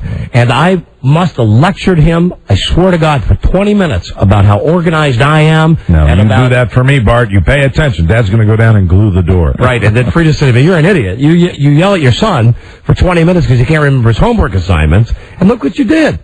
You glued the door. Now, if this had been your job from start to finish, you would have paid much more attention. But since it was an assignment, that is the reason that you probably didn't focus. If it was my job from start to finish, it never would have gotten done. Because frankly, who cares? And I didn't help the situation by saying to her, well, caulk, glue. What's the difference? Either way, the water's not getting in. Right? I put some goo on there. It's like it's a brick wall outside. You can't even tell where I did it.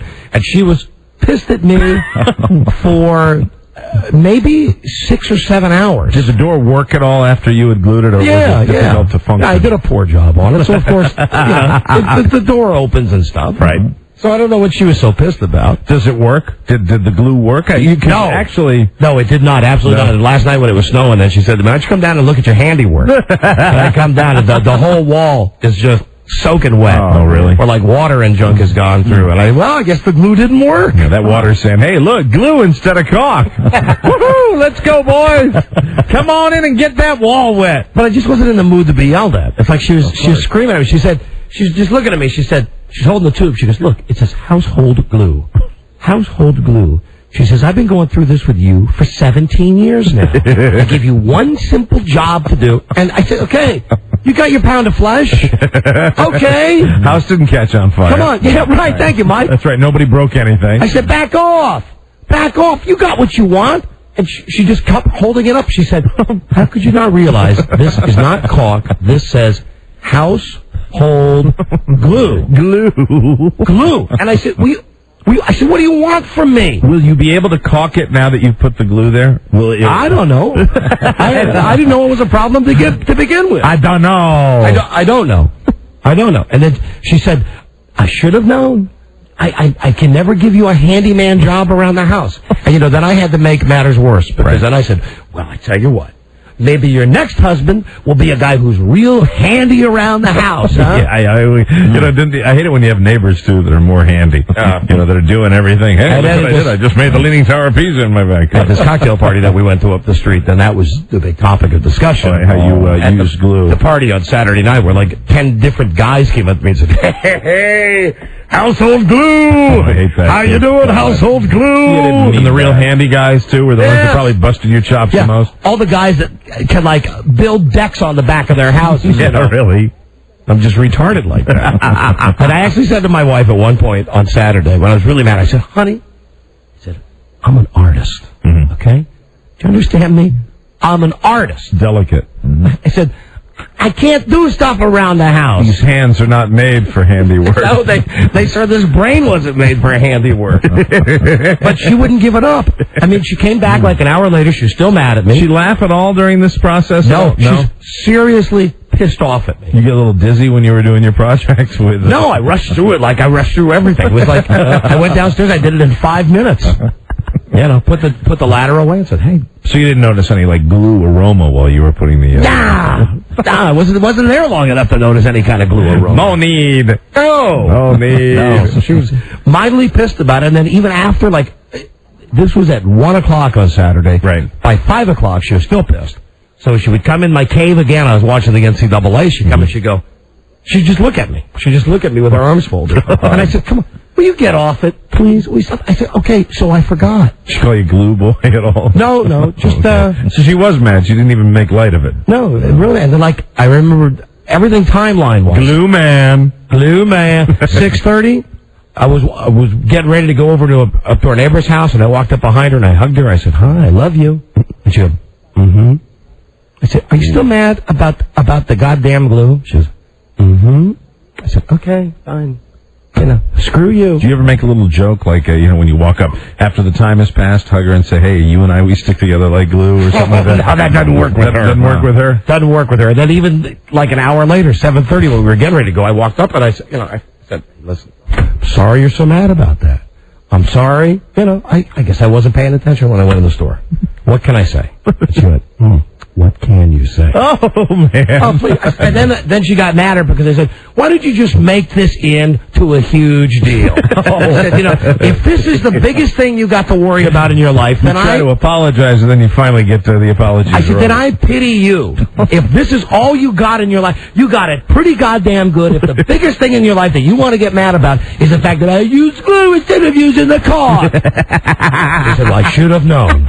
I should have known rather than send you to do that job. So the door ruined, perhaps, in need of replacement? I don't know. I don't know. I haven't looked at it. Swear to God. Haven't gone near there. No, except last night when she told me there was water all over the wall. Probably. And the room smelled like glue. So that was the end of the weekend. And that continued up until Sunday morning. And why is it when you have a fight like that? It's like the fight continues until she just decides that it's over. It's like a tornado that, varies with degrees of intensity. And sometimes you think, hey, that's just a little dust blowing around there. And you walk up and it's like, whoa, tornado's starting up again. And then, for whatever reason, Sunday morning is just normal with me. Just normal. They make that rule. And I said... That's right. The time of punishment is in their head, and they make that rule. I said something to her, like, what about the glue? I said, I love you anyway. Oh, okay. That's good. Great. Thank you. Punishment over. That's kind of strange that it happened like that. I know. She was so pissed. But it's okay now. Oh, yeah. Fine now. Ever forward. Oh, yeah. We had, like I mentioned, that's good. Great juicy relations last night. Well, that's because there was no glue involved. And also because the TV was broken. There you go. That's nice. Don't take any glue to your TV. Never mind. Never yet. We got a break. We'll be right back. All right. This is the Don and Mike Show. New card. What do you think? Whoa, very nice. Look at that. Picked them up from the printers yesterday. Good coloring. That's bone. And the lettering is something called Cillian Braille. It's very cool, baby, but that's nothing. Look at this. That is really nice. Eggshell with Romalian type. What do you think? Nice. Jesus. That is really super. How did a nitwit like you get so tasteful? I can't believe that Bryce prefers Van Patten's card to mine. The Don and Mike Show. Tomorrow, Don and Mike are back, live in studio. Until then, it's the best of Don and Mike. I don't know if I want to call George McFly on the air or not. Maybe you call him during the next break for me, Robbie. And see if he wants to talk on the air. That's fair. Okay. Got to be like my secretary. He'll want to talk on the air. Want me to call him now? You wouldn't even have to screen that call. You could call him. No, I mean, he loves being on the air. Yeah, that's true. You think he'd be bumped? You know him better than I do. Buried down in this message, man. Really? Buried. Well, let me call him. See, I know his... Let's cheer him up. I know his on-air persona better than his off-air persona. I guess he could always say he didn't feel like talking. Let me play you the message that he left me, and then you tell me what you think. Okay. Like, hey... Honey, don't pick up the phone. I want to play that message that George sorry, left. didn't even ring. All right, bye, boo-boo. Okay, love you. Love you, too. Okay, bye-bye. So he's down, but you said he's got prospects, right? Yeah. Right. So you got a couple of job offers. Hello? There we go. Okay, good. Boo-boo, I erased it. I just remembered. Oh, honey. Oh, sorry. I wrote down his number, but I was just clearing all the messages. Could you recap the message? Didn't you think he sounded very down in that message? Yeah, he did. Yeah. I'm very, very blown out. Oh, really? Oh, yeah. Is that what he said? Yeah. Yeah, he's really down, man. Yeah, that was sad. All right, I love you. And he wants more advice from you. Yeah. All right. Go figure that. Huh? Sick. All right, bye, boo-boo. Although I don't feel any guilt about that. That I don't think I did anything to. You did the opposite. You told him to get his act together. That would have George get Didn't you fired. tell him? Wasn't your advice to be happy and do his job and kind of go in there and do what they told him to do? Follow the rules when he had to follow the rules. Right. When when they're cracking the whip on you, that's when you have to kind of bend over and just take it. Right. It's a very fine line. Not too many people know when to follow the rules, and only when you have to follow the rules. Yeah, well, that's right, honey. Hold on, let me see. Wait a minute. What's his name? George McFly. I've got him under the M's. McFly. I've got him. Let me see. Do you have his phone number there? Downstairs. Do you want me to go look? I got a new number. I'll try it. That's okay. Thanks. Call me if you need me. Okay. Bye, sweet pea. I will. Goodbye. Bye. This is my very sensitive wife. She sounds like she's in a very good spirits today. Yeah, well, we didn't watch that animal show. Yeah, my wife's really depressed today. She didn't sound like it when I answered the phone when she called for you. No, not at all. Good thing I don't have anything going on with your wife. Because I go to pick up the phone in the office. We have two extensions. Right. And as soon as Mike figures out that it's his wife, he picks up the phone, but he didn't say anything. I was being Hey, faithful. George? No, it's Joan. Joan, hey, it's Don and Mike. Hey, how you guys doing? Hey, Hi, Joan. How you doing? Fine. Listen, how's George doing? He's hanging in there. Yeah, I just got his message. We're on the air, Joan, if that's you okay. are? Yeah. Okay. I don't know if George wanted to talk on the air or anything. Yeah, probably. Hold on a second. Okay.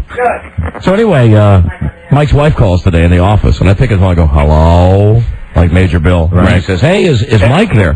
Hey, George, hold on a second. She says, hey, is Mike there? And I said, oh, he might be here. And meanwhile, Mike has picked up the telephone and he's not saying anything on the extension. Right. So it's like if I had something to go with your wife, if she said something like, oh, listen, I really love you so much, then you would have caught us. Yeah, like you don't. Not me, Mike, but maybe somebody else on the staff. Yeah. All right, Mr. Charlie Broyhill. Carlos Broyhill. All right, well, here he is now. Disc jockey extraordinaire George McFly. Hello, George. Thanks, Don. Hi, Mike. Hi there, George. I'm sorry to hear about it, man. Hey, man. Thanks, man. Just got your message right before I went on the air today. Yeah. So I was out running a bunch of errands. Unfortunate. That's Writing was on the wall, buddy. That's why I didn't call you earlier. How you doing? Relieved. Yeah. Relieved. Okay. All right. That's better than being bummed out. Yeah, I mean, I'm actually standing in the tub. Joni, thank God for wives, because I have a hairy butt, and she was just trimming it with a groomsman. On the inside or the outside? Inside and out. I mean, it's terribly embarrassing. Oh. It is. Oh, George. You were just having your butt hair trimmed? Well, yeah, you can't get back there. Oh, George, how much hair do you have back there? That's weird, because you notice I'm not a very hairy person. Like on my chest I have some and everything, but just all of a sudden, I don't know if it's from the steroids in the past or... She must really love you, man. But She must really love you. Wow. Yeah. Wow. Have you open up those two pillows and then My God. got the jungle in there. Did you soak for a while before you started that procedure? No, it's not with the razor. It's with that dry groomsman. Yeah. So the drier, the better. A beard trimmer.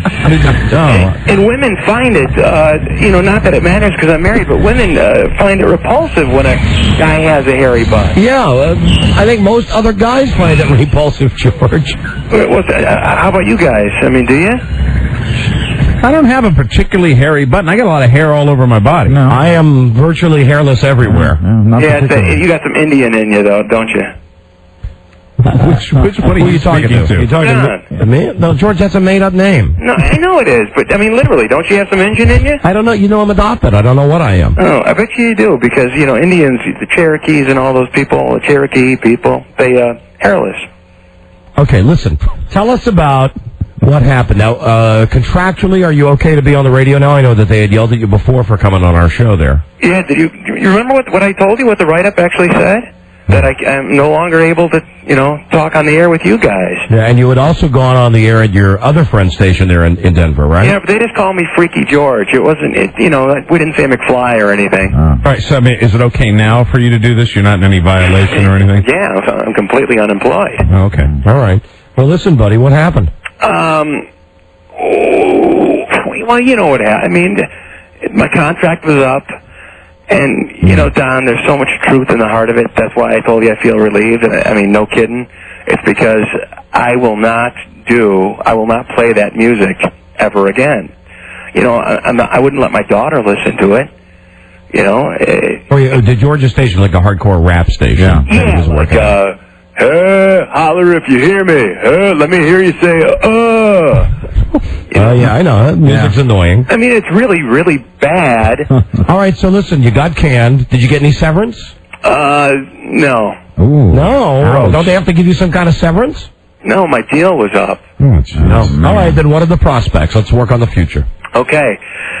West Palm Beach, I got something cooking in the morning. Oh, that's a good place for you. Well, thing is, remember, guys, I've never been about money. I mean, I'd do this for food money if it was the right format. Remember how much fun it used to be? Well, I'm just saying the area. I was thinking more like the area. Like you're a Florida beach kind of guy, George. You could get like a Rockford Files trailer and live down by the beach. Yeah, you'd be happy. You'd like even legal. You'd like the climate, wouldn't you? Remember like Mel Gibson in Lethal Weapon when he had a trailer on the beach? Is that legal or is that just? That's very much for those of you trying to get a mental picture of George McFly. Yes. Please think of Mel Gibson and how scatterbrained he is in the movies Lethal Weapon, and that is our man George.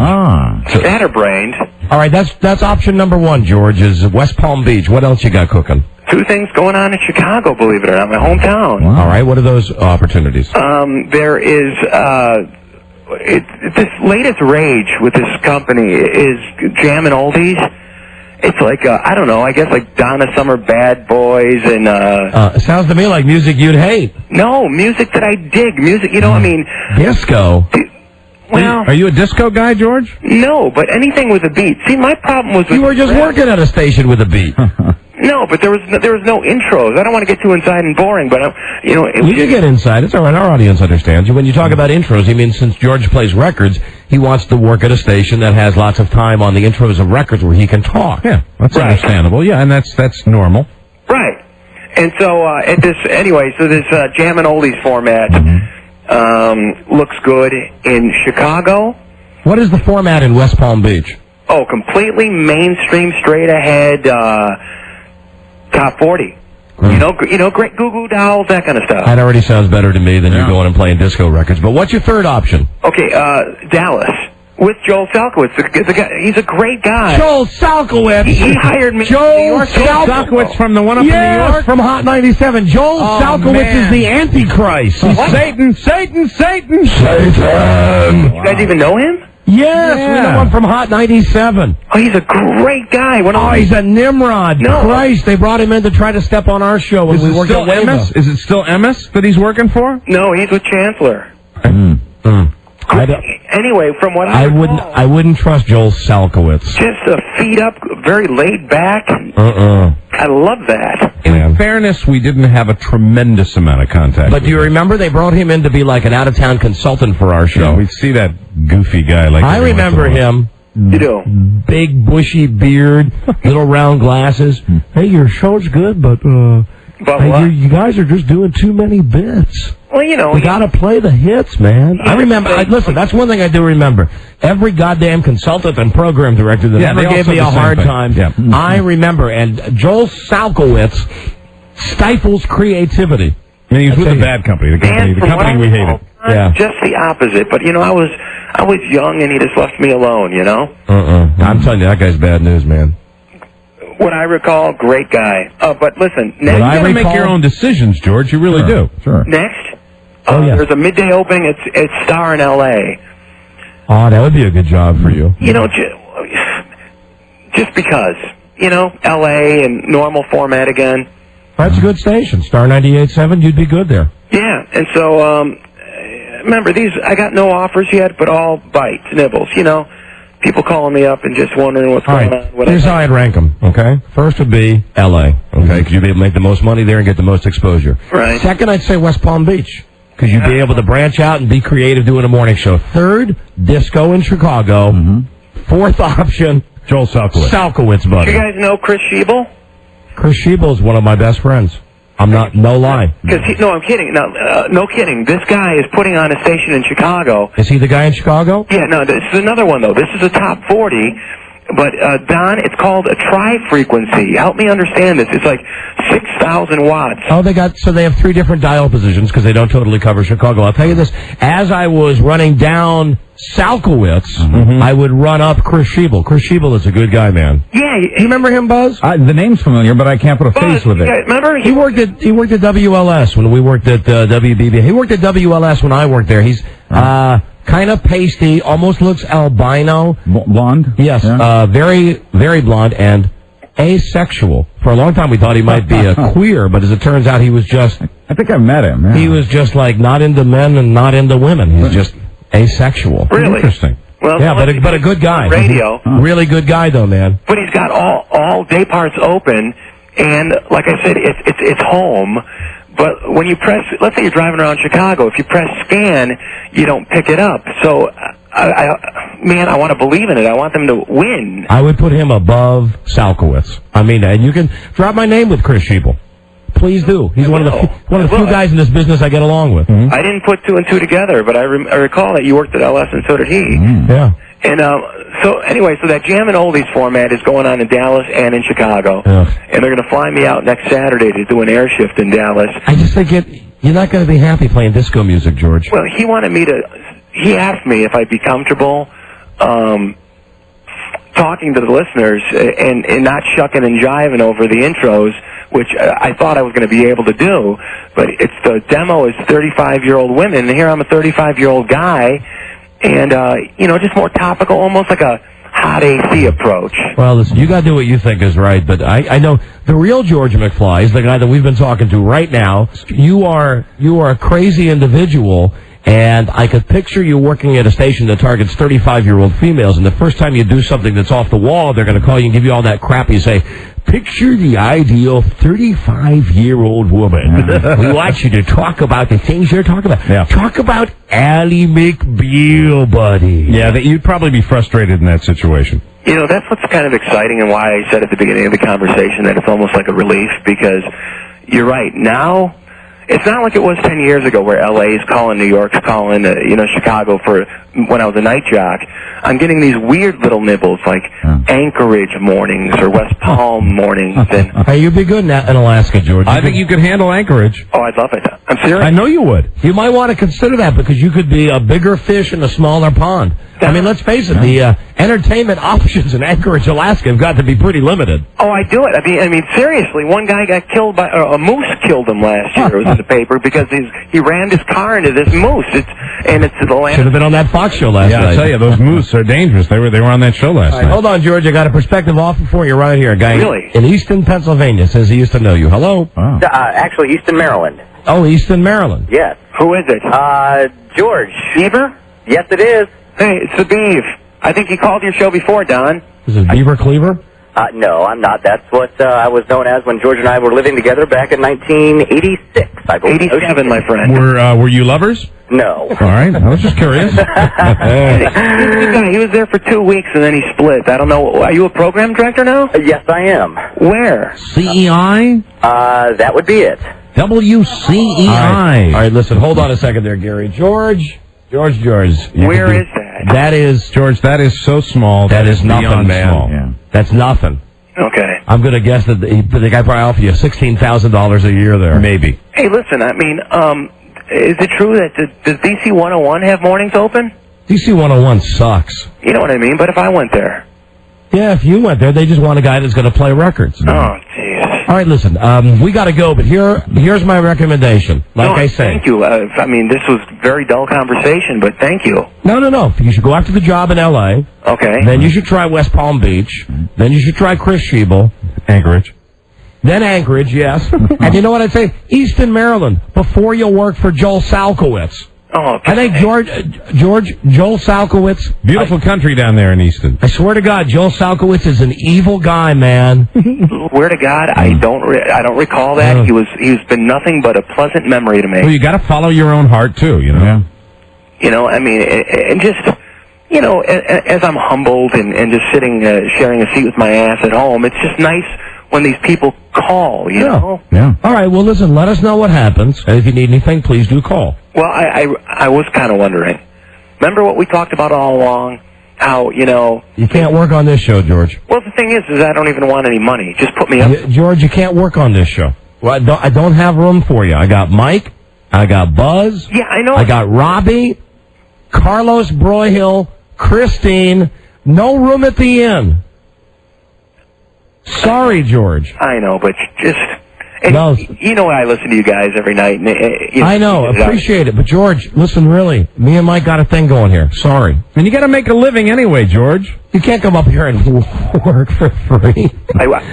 Live in my basement. You can't do that. I went through bankruptcy. I am 100% debt-free. Good. No, that's good. All the more reason to, start putting some money away. Well, okay, yeah.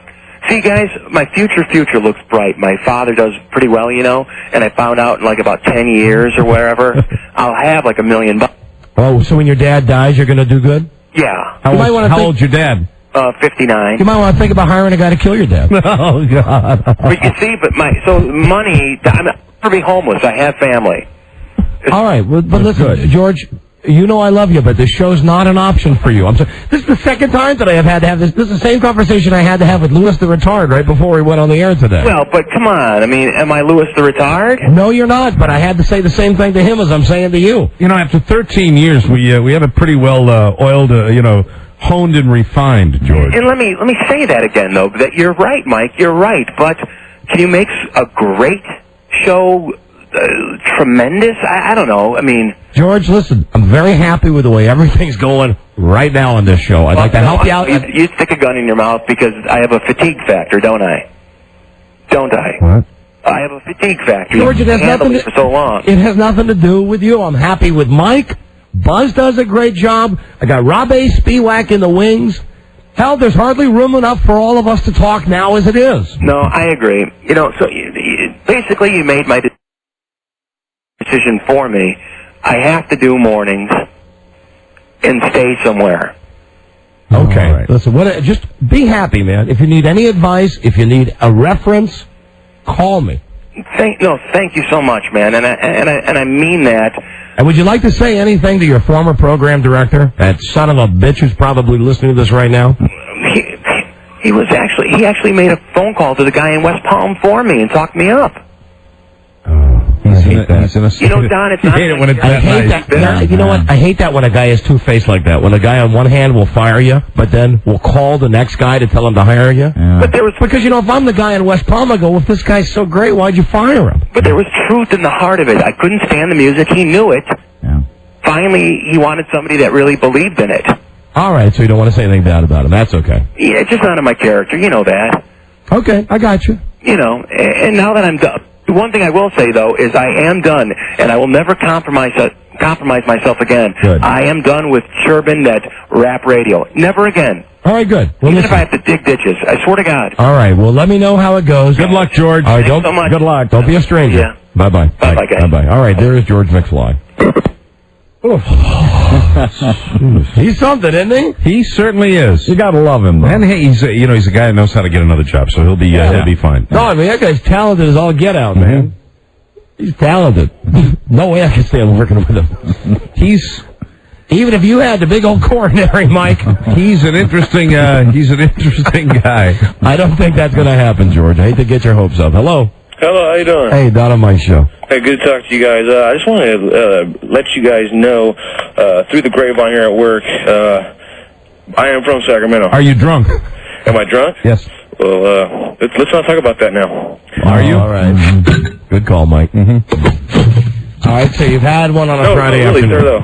Really. Come on, what do you want? Okay, well, there's I'm not sure if you heard about it, but you're speaking in... I swear to God, you are speaking in such veiled references. When it surfaces in the paper, you'll know. Okay, thank you. Have another drink. Okay. All right. 2. Bye-bye. God. Hello, Don and Mike Show. Hi, Don and Mike. It's Angela. How you doing? Hey, we're doing great. Thank you, I'm Angela. on 66 trying to make it home. But anyhow, that guy George that you were talking to and being very generous with. George, listen. He kind of reminds me of Lutard. I mean, he just didn't get the point that there was no room for him at listen. your station. George is nothing that like guy? George is nothing like Lewis. George is, first off, a very talented guy. And he's humble also, and he was very humble, and he was very thankful, and he's very respectful. And George that's, has a good heart, man. It's just George really loves this show, and the whole time I've known George, it's kind of been his dream to work with me, but it's, it's just not going to happen, man. Oh, okay. He told me that it was his dream to work with me, though. That's what he said to me when he spoke to me in private. He said that a long time ago. He said, did he really? He said, and Mike O'Mara, I've wanted to work with you for my whole life. Rob, you too? Yeah, last night. Buzz, did he ever speak to you? Well, I wasn't going to say anything, but yeah, he did. Well, anyhow. You guys are all just jealous because there's someone else that wants to work with me. That's okay. That's true. That's all right. Don't be threatened. I'm not leaving you. Go ahead. No, I'm not going anywhere. We got a break. Be right back. This is the Don and Mike Show. That's all we had when I was a kid, Robitussin. No matter what you got, Robitussin better handle it. Daddy, I got asthma, Robitussin. I got cancer, Robitussin. I broke my leg, Daddy poured Robitussin on it. Yeah, boy, let that tussin get in there, boy. Yeah, boy, let that tussin get on down to the bone. Yeah, the tussin ought to straighten out the bone. It's good. If you run out of tussin, put some water in the jar, shake it up, more tussin. More tussin. The Don and Mike Show. Tomorrow, Don and Mike are back, live in studio. Until then, it's the best of Don and Mike. My midlife crisis is officially over. Oh, congratulations. That's right. I traded in my sports car. I remember that car was a great source of controversy. Yes, and I bought a Volvo. You don't get any more conservative than that. Wow. So, my old maid aunt used to drive a Volvo. Just wanted to mention that my extension is now out of my life. Yes. I'm driving a Volvo. I'm not actually driving it yet. This is a pisser. What? You go in, you buy the car, right? Has this ever happened to anybody? You go in, you get the car, you agree on a deal, you give them your old car. Yes. I give up my, midlife crisis car. They give me the car, the new car. I drive it home. As soon as I'm driving it, I notice there's a light that goes on that says check engine. So I turn around and I take it back. I take it back and they go, oh, you know what? There's a problem with the in-car computer that you better drop it off and we'll have it for you later. Gee, that didn't take very long. I said, okay, listen, no problem. Yeah, I mean, the moment of excitement is kind of quashed by that. It's gone. I mean, the new car smell will be gone by the time I get the car. You're going to have mechanic smell. So then I call them up today and I go, hey, I've been waiting all weekend. Right. Ready for that car. Ready for the drive into work. The guy says to me today, you know what, it needed a part. And it needs a part that we had to overnight. Yeah, because there's no such thing at a car dealership as having the part in stock. It doesn't happen. I know that they were looking for a plug today, and they're all probably listening right now at the car dealership. And I would have given them a nice plug if you had your car. If I had the car to drive today, but I don't have the car to drive today, so I don't feel like giving them a nice plug. I don't blame you. And besides, I mean, although they were very nice at this place that we bought the car, they gave us a real nice deal. Yep. When I met the people in the dealership on Saturday, like the sales manager and some of the other salespeople, I got that whole thing because of our show. And I'm sure you get this too, Mike, when you go out, when somebody meets you and they're like standoffish with you, and one of the guys comes up and says, hey, he shakes my hand. I think, finally, I got a fan, because everybody else is like standoffish with me. They go, yeah, it's much better, and, the simple modus operandi is to go to the corner of the dealership and stare. They go, oh, you're on 106.7, right? Feel like they don't know. Yeah. Yeah, and then there's just that moment of awkward silence. One guy comes over and he goes, hey, shakes my hand. Hey, I've tried to call you up.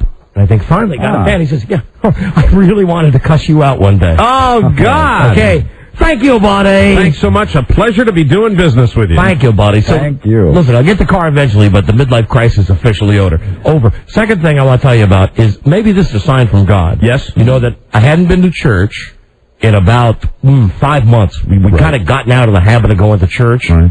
So one of our things for Lent was that we were going to, get back into the swing of going to church. Mm-hmm. So we went to church this weekend, and guess who I sit in 2 rows behind? Who? Ken Starr. Oh, my God.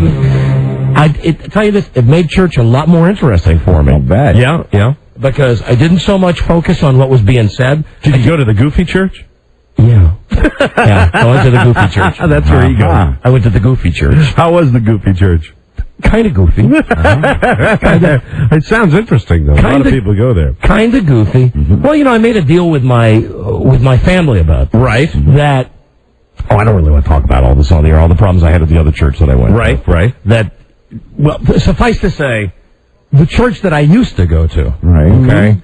When I got in trouble, when I got arrested, when you might need like the church to help you out, support. That church said to me in more than a roundabout way, "Why don't you keep a low profile now?" And that that kind of hurt my feelings. It all came at a time when you probably didn't need that. Right, but I don't want to bring that up here. So that's why we stopped going to that church because they, Well, I made that connection because somebody had said to me that they go to that church and they'd seen Ken Starr there. It was a trial. Really? There are a lot of different churches we're going to go to. We're going to find a new church, and this was one of the churches that I promised my family I would try to go to, this Jim and Tammy Faye Baker Church. Sure. And one thing that made it kind of interesting for me was that I spent the whole hour staring, giving him a dirty look, looking at the back of his head. I was thinking, this is the guy that's busting Clinton's. Good Christian. This is the guy. Mm-hmm. I was like, should I say something to him? Like on the way out, because you got that thing where you go like, good day to you, and Right, yeah, peace be with you, right? Walk up and shake hands, go, hey, I'm a shock jock, and you're the guy that's busting Clinton. But here we are in church together. Isn't life grand? I hear they have some pretty good music there. Oh, they have a killer sound system. I mean, I'm not kidding. Right. This church that I went to, just a trial, mind you. Yeah. Mm-hmm. Killer sound system, like going to a show at USA Arena. Right. I mean, a lot of people there too, huh? Oh, like going to a rock concert. I mean, I've heard people rave about it. Took us an hour to get in, took us an hour to get out. Oh dear. If I do go to that church, I got to go to a much earlier service. Right. How long is the total time commitment? About an hour. Oh, that's all right. About the same as going to a regular church. Not a lot of the ritual too, right? A lot more preaching. Yeah, no communion. Cool. That's one thing I didn't dig. No, I like going up every week. You like getting the host. I like getting my piece of bread and my blood. Mm-hmm. I like, being as one with the J-Man. Well, that's the Catholic thing from 2 religions ago. Once they, and I speak from experience too. Once they ingrain Thanks for you pointing that out. 2 religions ago, I'm on my 3rd religion now. I think I'm with you, buddy. I think the Goofy Church, though, is kind of a church I'm still an Episcopalian. Right. I'm still a card-carrying Episcopalian. Of course. I just got upset with the last church that I was going to. And I think that, you get ingrained with certain rituals. And once you do that, you kind of it's a comfort zone, and that's going all the way back to the Catholics too. And that's one of the things you liked about the Episcopals is that they worked in all that Catholic stuff. Going to an Episcopal church is like going to Catholic church, except without all the bull ass. Right, exactly. It was a lot less of the ritual. But all the prayers were like cut and quarter. Mm-hmm. All the time that you have to sing and stuff was like cut in a quarter. Now, see, the one I go to, but I only go once a year at Christmas. I will tell you, and maybe it's because it is a Christmas that's service. when they junk it up for Christmas, when they put in all the super religious stuff. Well, they put the hymns that, I was never used to singing all the verses. Oh. In some cases, all 5 verses of the hymn. Oh. And every hymn, they sing all 5 verses. That and had by to the be. end, I'm just going. That had to just be for Christmas. Yeah, maybe that's true. It's a special deal for Christmas where they pull out all the stops. So you liked the experience outside of getting Ken Starr. Well, that was the big highlight for me, was sitting 2 rows behind Ken Starr. I would think sitting 2 rows behind him, even though you were in a place of worship, you would feel the presence of some sort of Satan.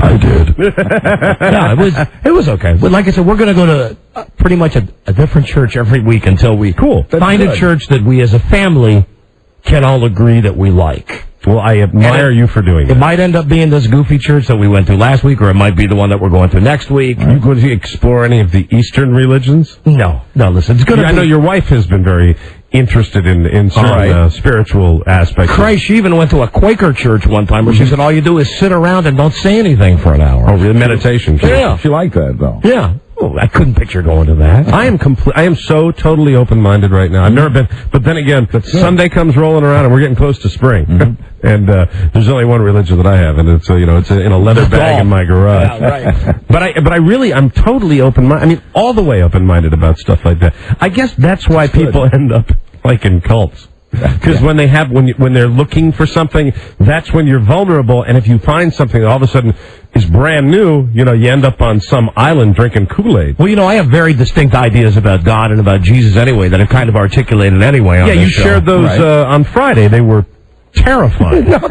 Just what I think. I think that God is all loving to everybody. Bad people, good people, in between people. So when you're on this earth, you can act any way you want and do anything you want, that it doesn't matter. You still got a blank check to get into the next area. Now, what you try to do is live your life kind of good, just so it's for yourself. You're not doing it like for God. I definitely don't. And I'm bringing, even though I'm not a practicing person like you are, I'm bringing a lot of that guilt from the Catholicism right into this show each and every week. I definitely don't believe all this crap about, like, someone is up there keeping score and going, oh, well, look at that. You said, goddamn, that's another check. You're going to hell. I definitely do not believe that. Right. Yeah. Because we have free will to say whatever we want. If God didn't want us to say goddamn, God wouldn't have given us the chance to say goddamn. Well, you never hear it, but when you do say that, when you say the GD thing, goddamn, when you say that, every single time, you never hear me say it, but under my breath, listeners can't hear because I do it off mic too, but if I was to do it on mic, it would be, you'd say, goddamn, and I go, sorry. Real quick. Wait, you didn't hear it? No, goddamn. Goddamn. Let me turn your microphone up. Goddamn. Did you say I'm sorry? He's sorry. He's sorry. I'm not sorry. Stop it. You're going to ruin everything. God has a sense of humor, man. You're going to ruin everything. I mean that. God has a total sense of humor. Well, God has a total sense of humor. I really believe that. Right. I really believe. He's up there laughing every time I say goddamn. He goes, see, there. You know what God says? There's a guy that gets it. God made Carrot Top. Of course he's got a sense of humor. There's a guy that gets it. All right, well, enough about church. He made Carrot Top. He made Jerry Lewis. He made all those. He made serious people that are funny, even though they're trying to be serious. And they're all going to heaven. Even a guy like Carrot Top, who's never entertained anybody in his life, he's going to heaven. So's Gallagher. But what I'm curious, if all the bad people are going to heaven, like my idea of heaven is when you get up to heaven, that there are all these people there my real idea of heaven is that when you get to heaven, you see the people that you've missed and that you're reunited. That's my idea of heaven. You got all these real crappy people there. No, but you don't have to see them, right? You won't I won't have to see people that I hate in heaven. No, you don't. But like Saddam Hussein, he's got a mom. Okay, so Saddam Hussein, I think he killed his mom though. Who knows? He'd still go to heaven, in my humble opinion. But he probably wouldn't see her. I'm not saying that. She'd be mad at him. I think he'd see her. I really believe that in my heart. If he wanted to. Yeah, sure. Maybe he doesn't want to see her. If he didn't want to, he probably wouldn't. So then you don't believe in hell? No, I don't. I definitely do not believe in hell. Hell would be empty under your plan. There is no hell, Buzz. Right. Well, working here is hell. I think working for Westwood 1 is hell. I don't know if there's hell per se. I think there's a big waiting room. Big waiting room where everybody's kind of cooling their heels, and it's like I don't buy that either. No, trust me, it's like Westwood 1. Nobody is keeping score. And I am not going to trust you. I'm not going to trust you on religion. You wait until we die. You on everything, but you wait until we die. You on religion. Just wait until we die. When we're up there, I will have the supreme last laugh when you will look at me and you say, "You know what, buddy? You were right." I don't know where you get all the answers. You were right. I don't know who you're talking to, where you're getting all the answers, but it must be an incredibly good feeling to get all the answers as far as all the to have everything. You really think someone is up there keeping score, and that every time you do something bad? You know what? The one thing I'm sure about, I am sure that I have no clue, and I'm just trying to figure it out as best I got. I don't think anybody has the answers. I'm not busting your balls. I don't think anybody has the answers. I know. I'm sure that I know. I mean, I swear to God, no pun intended. I'm not busting your balls. I'm not just trying to get an argument with you. Yes. I really believe this. This is the way that it is.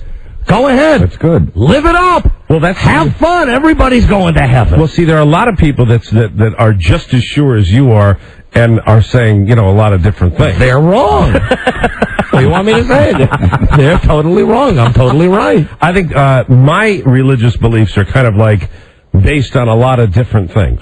And I think that there's a powerful being who is a very forgiving God. And I will meet you a certain part of the way. I think that that there is some kind of atonement for everything we do on this planet. And I don't even know if I buy all this all religion stuff, to be honest with you, because the people that are preaching us the religion, they're all just regular guys. Yes, they are. I mean, like what I say about the Pope. People too. What I say about the Pope all the time. They're just people that put on Star Trek uniforms to a certain extent. That's right. And because they go to some school and because they don't buddy, like in the Catholic Church, because they don't have sex, they become a priest. Some of the worst people in history that have oppressed their fellow man and tortured and maimed and mutilated have done so in the name of religion and have been very powerful religious. You know, let me point out the Spanish Inquisition.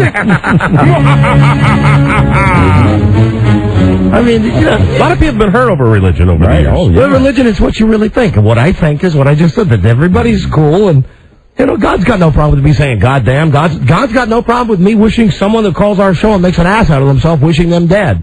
He's got no problem with that. Trust me. Trust me on that, Mike. I'm positive I'm right about it. Trust me. Positive I'm right. Trust me. That's, you know, the only time I don't see trust you in people. heaven. You know, the only time I don't trust people is when they say trust me. and that goes from anybody selling me anything. You know, if a guy's like, even if I'm buying a piece of computer software, and the I'm guy not goes, selling. Trust me. You know, I think the nicest thing about the nice thing about living where we live is that everybody can have their own ideas, and that's what's good about it. Right. Yeah, so, you know, even if you're a guy like Mike that doesn't go to church a lot, you know, I know sometimes you feel guilty about that because of our Catholic upbringing and everything. Yes. I feel guilty about everything. Well, you should. You really shouldn't, because it doesn't matter if you go to church. You go to church if you feel like it. If you feel like going, if it'll help you out, you go to church. If you don't worry about it, man. If I give up my guilt, you know what? You're gonna have a little piece of dust over here. I mean, that's who I am. The guilt has been so ingrained in my fiber of my being. It's the Catholic guilt. I could seriously convert to any religion in the world. I could walk around like have my head shaved, wear an orange robe, and set myself on fire. But that Catholic guilt would still be deep inside. And you know, and it was not just my family that did it. It's the priest that I sat down at dinner with every Sunday. It's the nuns. It's everything, man. Screw them. Guilt. Screw them. I went to Catholic school. My brother and I were kicked out of Catholic school when we were little kids. I swear to God we were. I know. We were. Oh, it's great. It's great. It still gives me the heebie-jeebies after. You say nuns are just women. Priests are just men. They think about sex. When someone cuts them off in traffic, they give them the finger.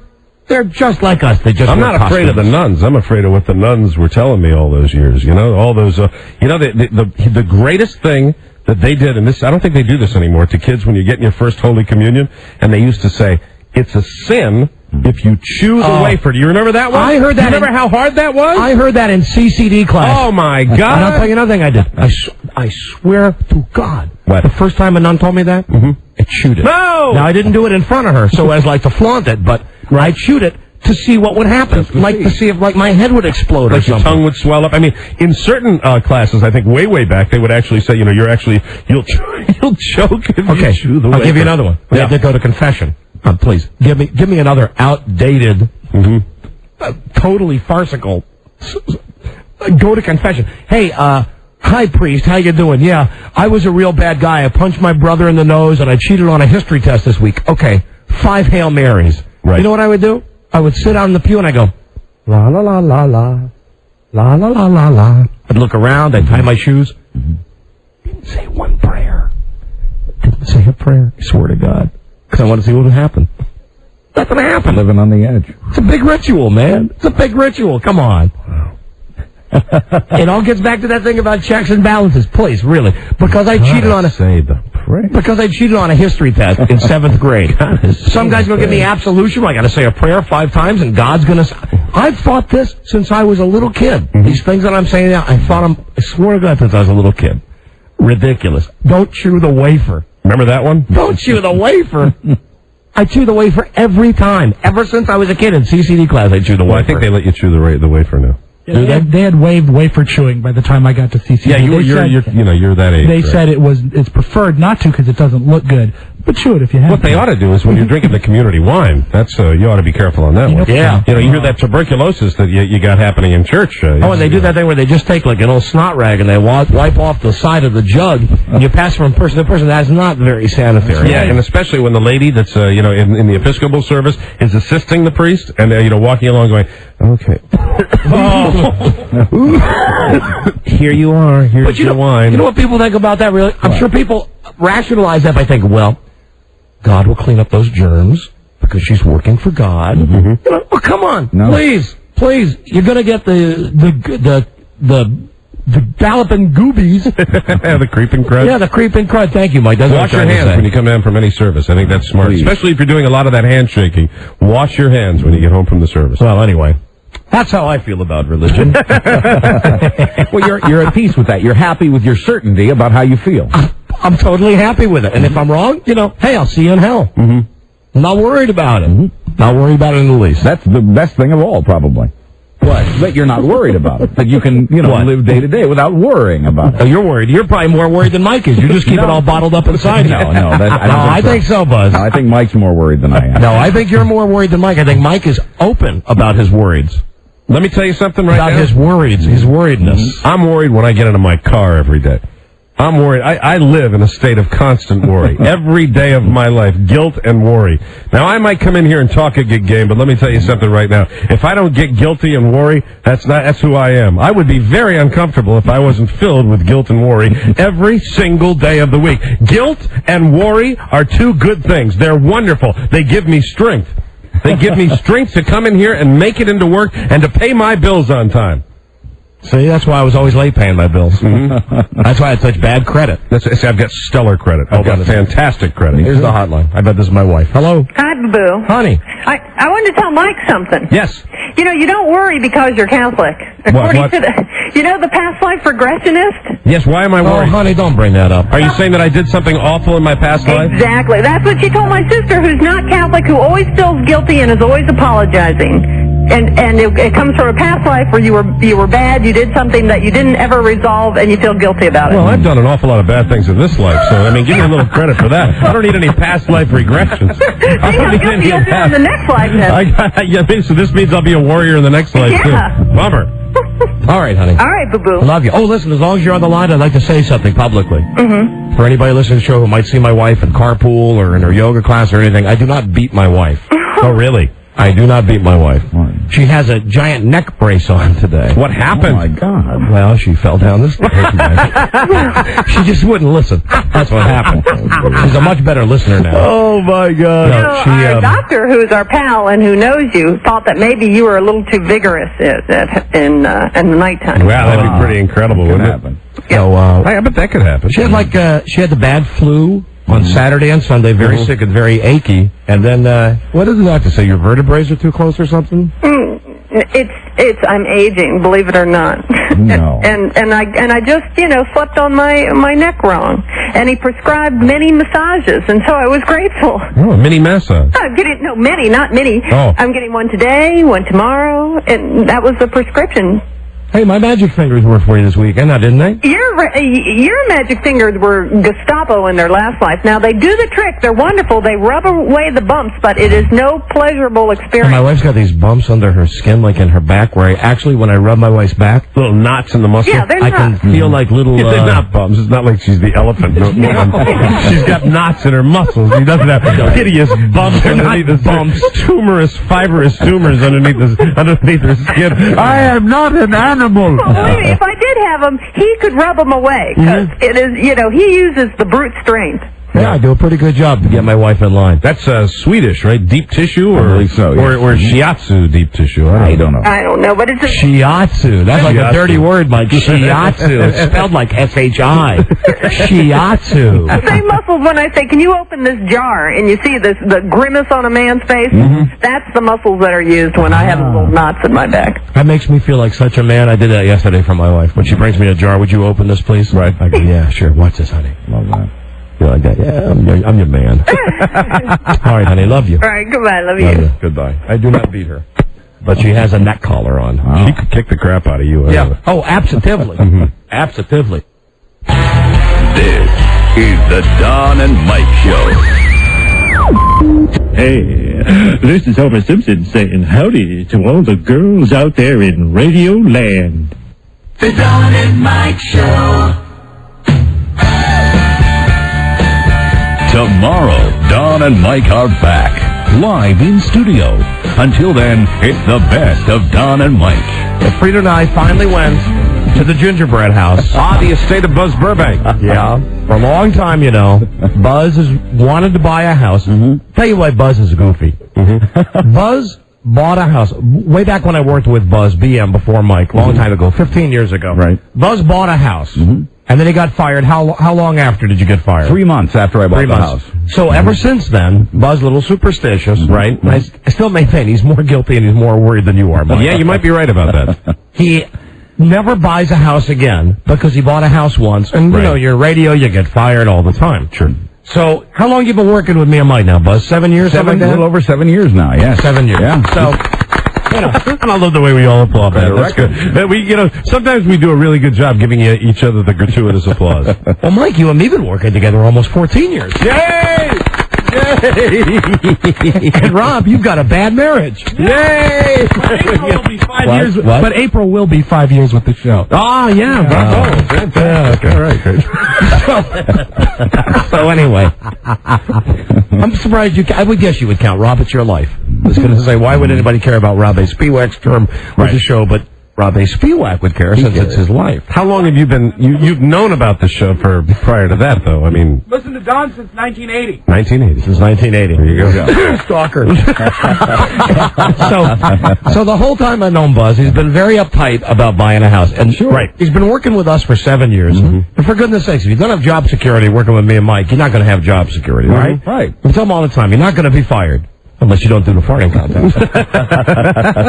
So more than me, it's been Frida kind of pushing them all the time. When are you guys going to buy a house? And she would send Marcia stuff from the newspaper. Here's a beautiful house that you should buy.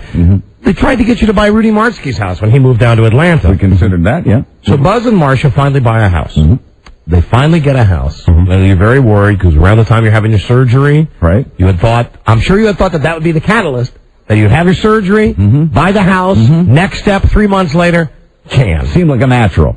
So you really have been paranoid about buying a house for that reason, because of your awful memory of that experience. Just the once burned, twice shy thing. Right. It's a house can be a hard thing to unload, so you don't want to be burdened with that in the event that And burden is your thing, isn't it? You don't like burden, do you? No, burden is not good. Maybe you're right about what you said about. I know. See, the thing is, I don't worry that much at all. You worry a lot, but you're very upfront about it, Mike. That's like one of your big personality traits. Yep. Buzz, bubbling underneath with Buzz, you got to talk to him for a while to figure out how worried he is about everything. How on eggshells he is about life. No, but a lot of it was just, the carefree apartment lifestyle. You go down to the pool instead of mowing the lawn. Wait a minute. You and your wife are grown up. Right. You're way past 45. Well, you're living like high school kids in an apartment. No. Yes. No.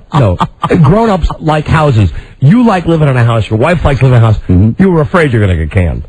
Because it happened to you 15 years ago. I was being careful. I don't think I was living in fear. So how long between the last time you bought a house and the time you bought this house, how many years had passed? Oh, that would be at least 14 years. 14 years. By then, So it took you a while to take the plunge again. About 10, a little over 10 years. All right. So he finally gets the house. He finally buys a house. Bites the bullet, buys a nice house. Bought it close to the station because he didn't want to be burdened with a lengthy commute. Exactly. That's right. Burden is not good. That's right. So we got invited over a while ago. We finally were able to work out both of our schedules to go over and see the house. And I've got to be honest that there was a part of me that thought maybe you had just borrowed somebody's house, rented a house. Just to show you that they were in a house and then they go back to the comfort of their apartment. Their apartment life. But no, it's definitely a house that Buzz and Marcia live in. Right. It's a beautiful house, very nice house. It's like Dick Van Dyke's house. It's like a 60s house, like a retro house. That's right. He told me that.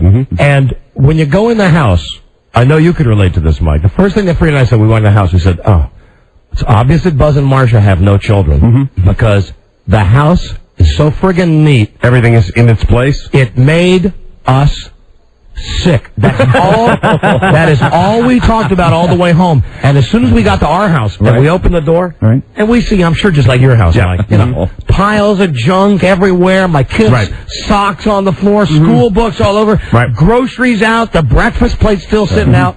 You go into Buzz's house, it's like walking into Felix Unger's house. First off, he's got, this thing about neatness and cleanliness, where everything, All the stuff on his refrigerator, all the magnets and all the pictures, they're all equally lined up at equal distance that way. from each other. That would be Marcia, but yes. You go into his kitchen, and there's a calendar, okay? And it's got, like, things I got to do, like Buzz go to the doctor, or Marcia get oil change in the car. Each one written in tiny little itsy-bitsy letters, all of them absolutely on level. That's Marcia again. Each one a quarter-inch down in the little box on the calendar. Uniform. But that's not all just Marcia, because is Marcia the one who is the catalyst behind remembering all the like the birthdays of our children and things like that? She's the one who keeps this calendar, and every year, every January 1st, when she gets a new calendar, she copies all of the birthdays from the previous year's calendar onto the new calendar. So she's the one who's. When we're giving you the credit for being thoughtful, she's the one that does all that. She's the main catalyst. Right. Yes, that's true. But he's plenty anal in his own right. Oh, I know that. Yeah. So we're getting walked around the house. We walk into his computer room. It's like walking into a museum. Everything is so neat. Everything is so perfectly aligned. We go into their bedroom. We got the total tour. Right. And of course, Frida was like, girl stuff. Oh, let me see the closets. Let me see what kind of closet space you have. You open up the closets. Buzz, listen to this. Every shirt, of course, neatly pressed. All of them in a row, so neatly. Blue shirts together, red shirts together. Color-coded shirts. Striped shirts together. This would be Marcia. This would be No, hold on. You can say this all you want, but listen to this. You go downstairs to his TV room. Right. He's got like a state-of-the-art TV set down there and all this other stuff. He's got tapes alphabetized. Yes, now that's me. Where you go downstairs and you see like Larry Sanders, number 1 through number 150. All of them in line and order. Then he's got these other tapes. A to B, C to D, E to F, G to H. He's got all of this stuff.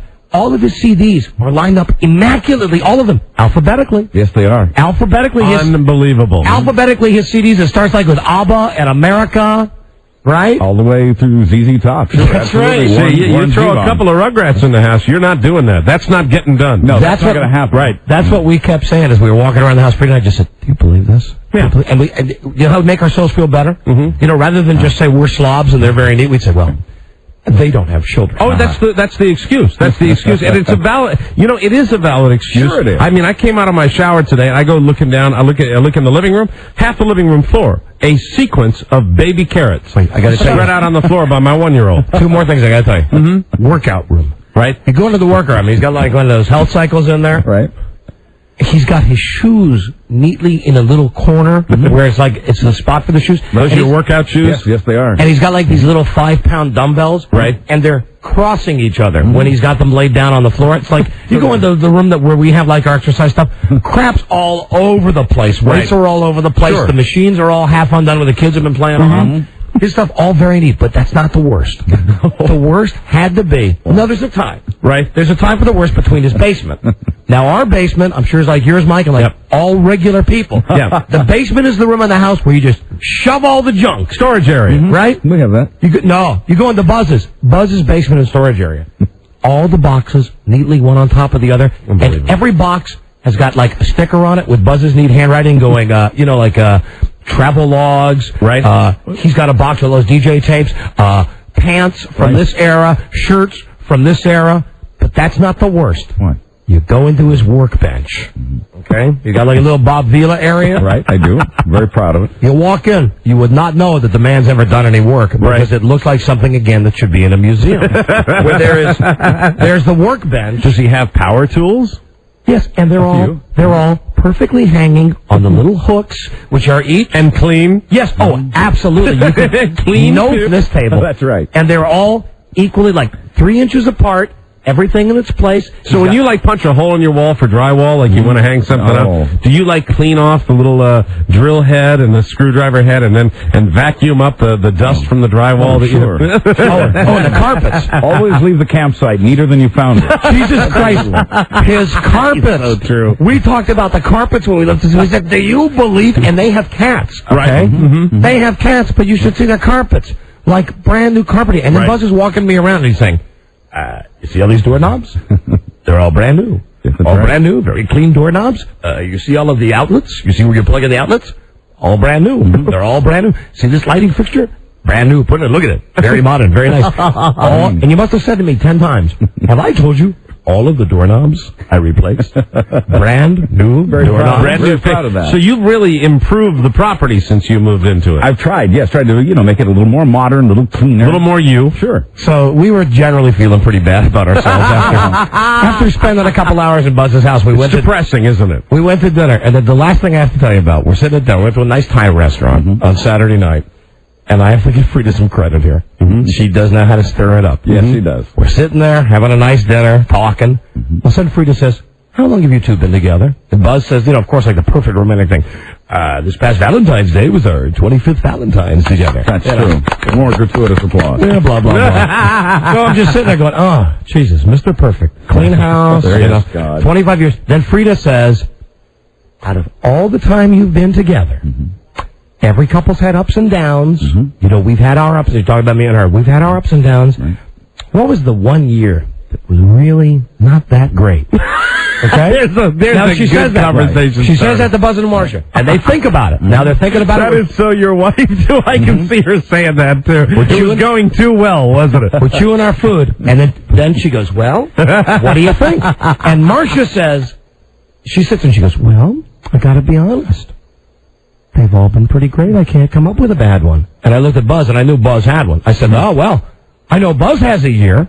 And she looked at him, she gave me like a dirty look, and he said, well, 1978. And then started a little snipping between the Burbanks. Well, which was the aforementioned goal. Yes. And then Marsha mentioned that there was some girl that worked at a radio station in Philadelphia, and Buzz worked at a radio station in Philadelphia. And fortunately, Buzz wasn't Jewish because she didn't date out of her religious race, but there had been some tension there. And then, you had the chance to get out of that. Right. But then you had to mention, then you came back and said, well, there was also 1982. Oh, dear. Yeah. Oh, you're 2 years.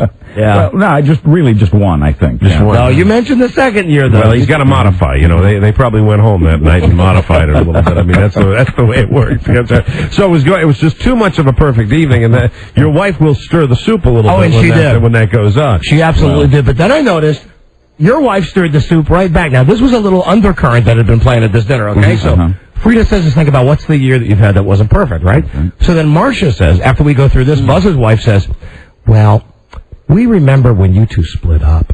And, because, Frida and I separated one time. Briefly. Yeah. And Marsha says, well, we got the reports back, that she's going to a concert with somebody and he's going to a concert with somebody. And at that point, I don't know if you were recognizing, but I gave you a look like, I know. You see what's happening here? I couldn't believe it either. My wife fired the first shot. Your wife was pissed off. Now your wife is going to fire back because what happens is Marsha says this, and Frida says, well, I don't even think I went to a concert when we were separated. Marsha says, well, you know how people like to talk, and people like talking about him, and we got the call that you two had been separated. It was like, it's a little festive there. Add a little cayenne pepper to the evening. That's my wife for you. That's what happens when you bring up stuff like that. But she's happy when that she likes to have it, a dynamic of... She does. She likes that. She likes making it exciting. It made for interesting conversation, and I think, I don't think there were any hard feelings about the end of the evening. No, not at all. Not between my wife and I. And outside of the fact that your house was so...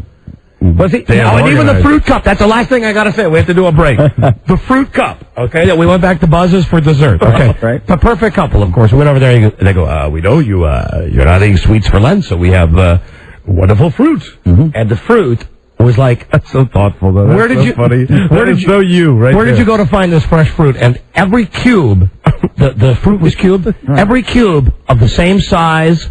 Every cube, like you had a little cubing thing back there. Thanks to the grocers at Giant Deli. That's how that was so neatly cubed. It certainly seemed more perfect than the stuff you get at a Giant food store. Yeah, probably 6 hours in the morning though, getting ready for that.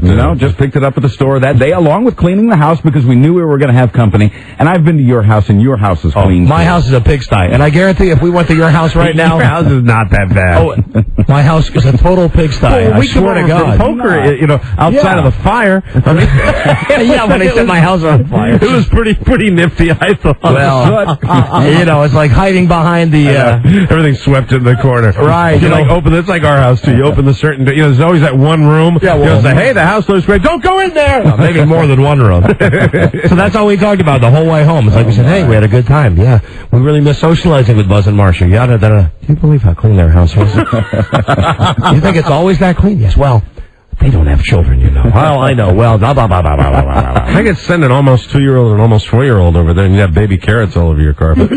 That's fine. I can pick them up. I walked in, and I'm just like sitting there, and I look baby carrots all day. Baby carrots over it looked like a football field, just spread out there, all in a little different, and the bag, and now the 2-year-old with the strength to open the refrigerator.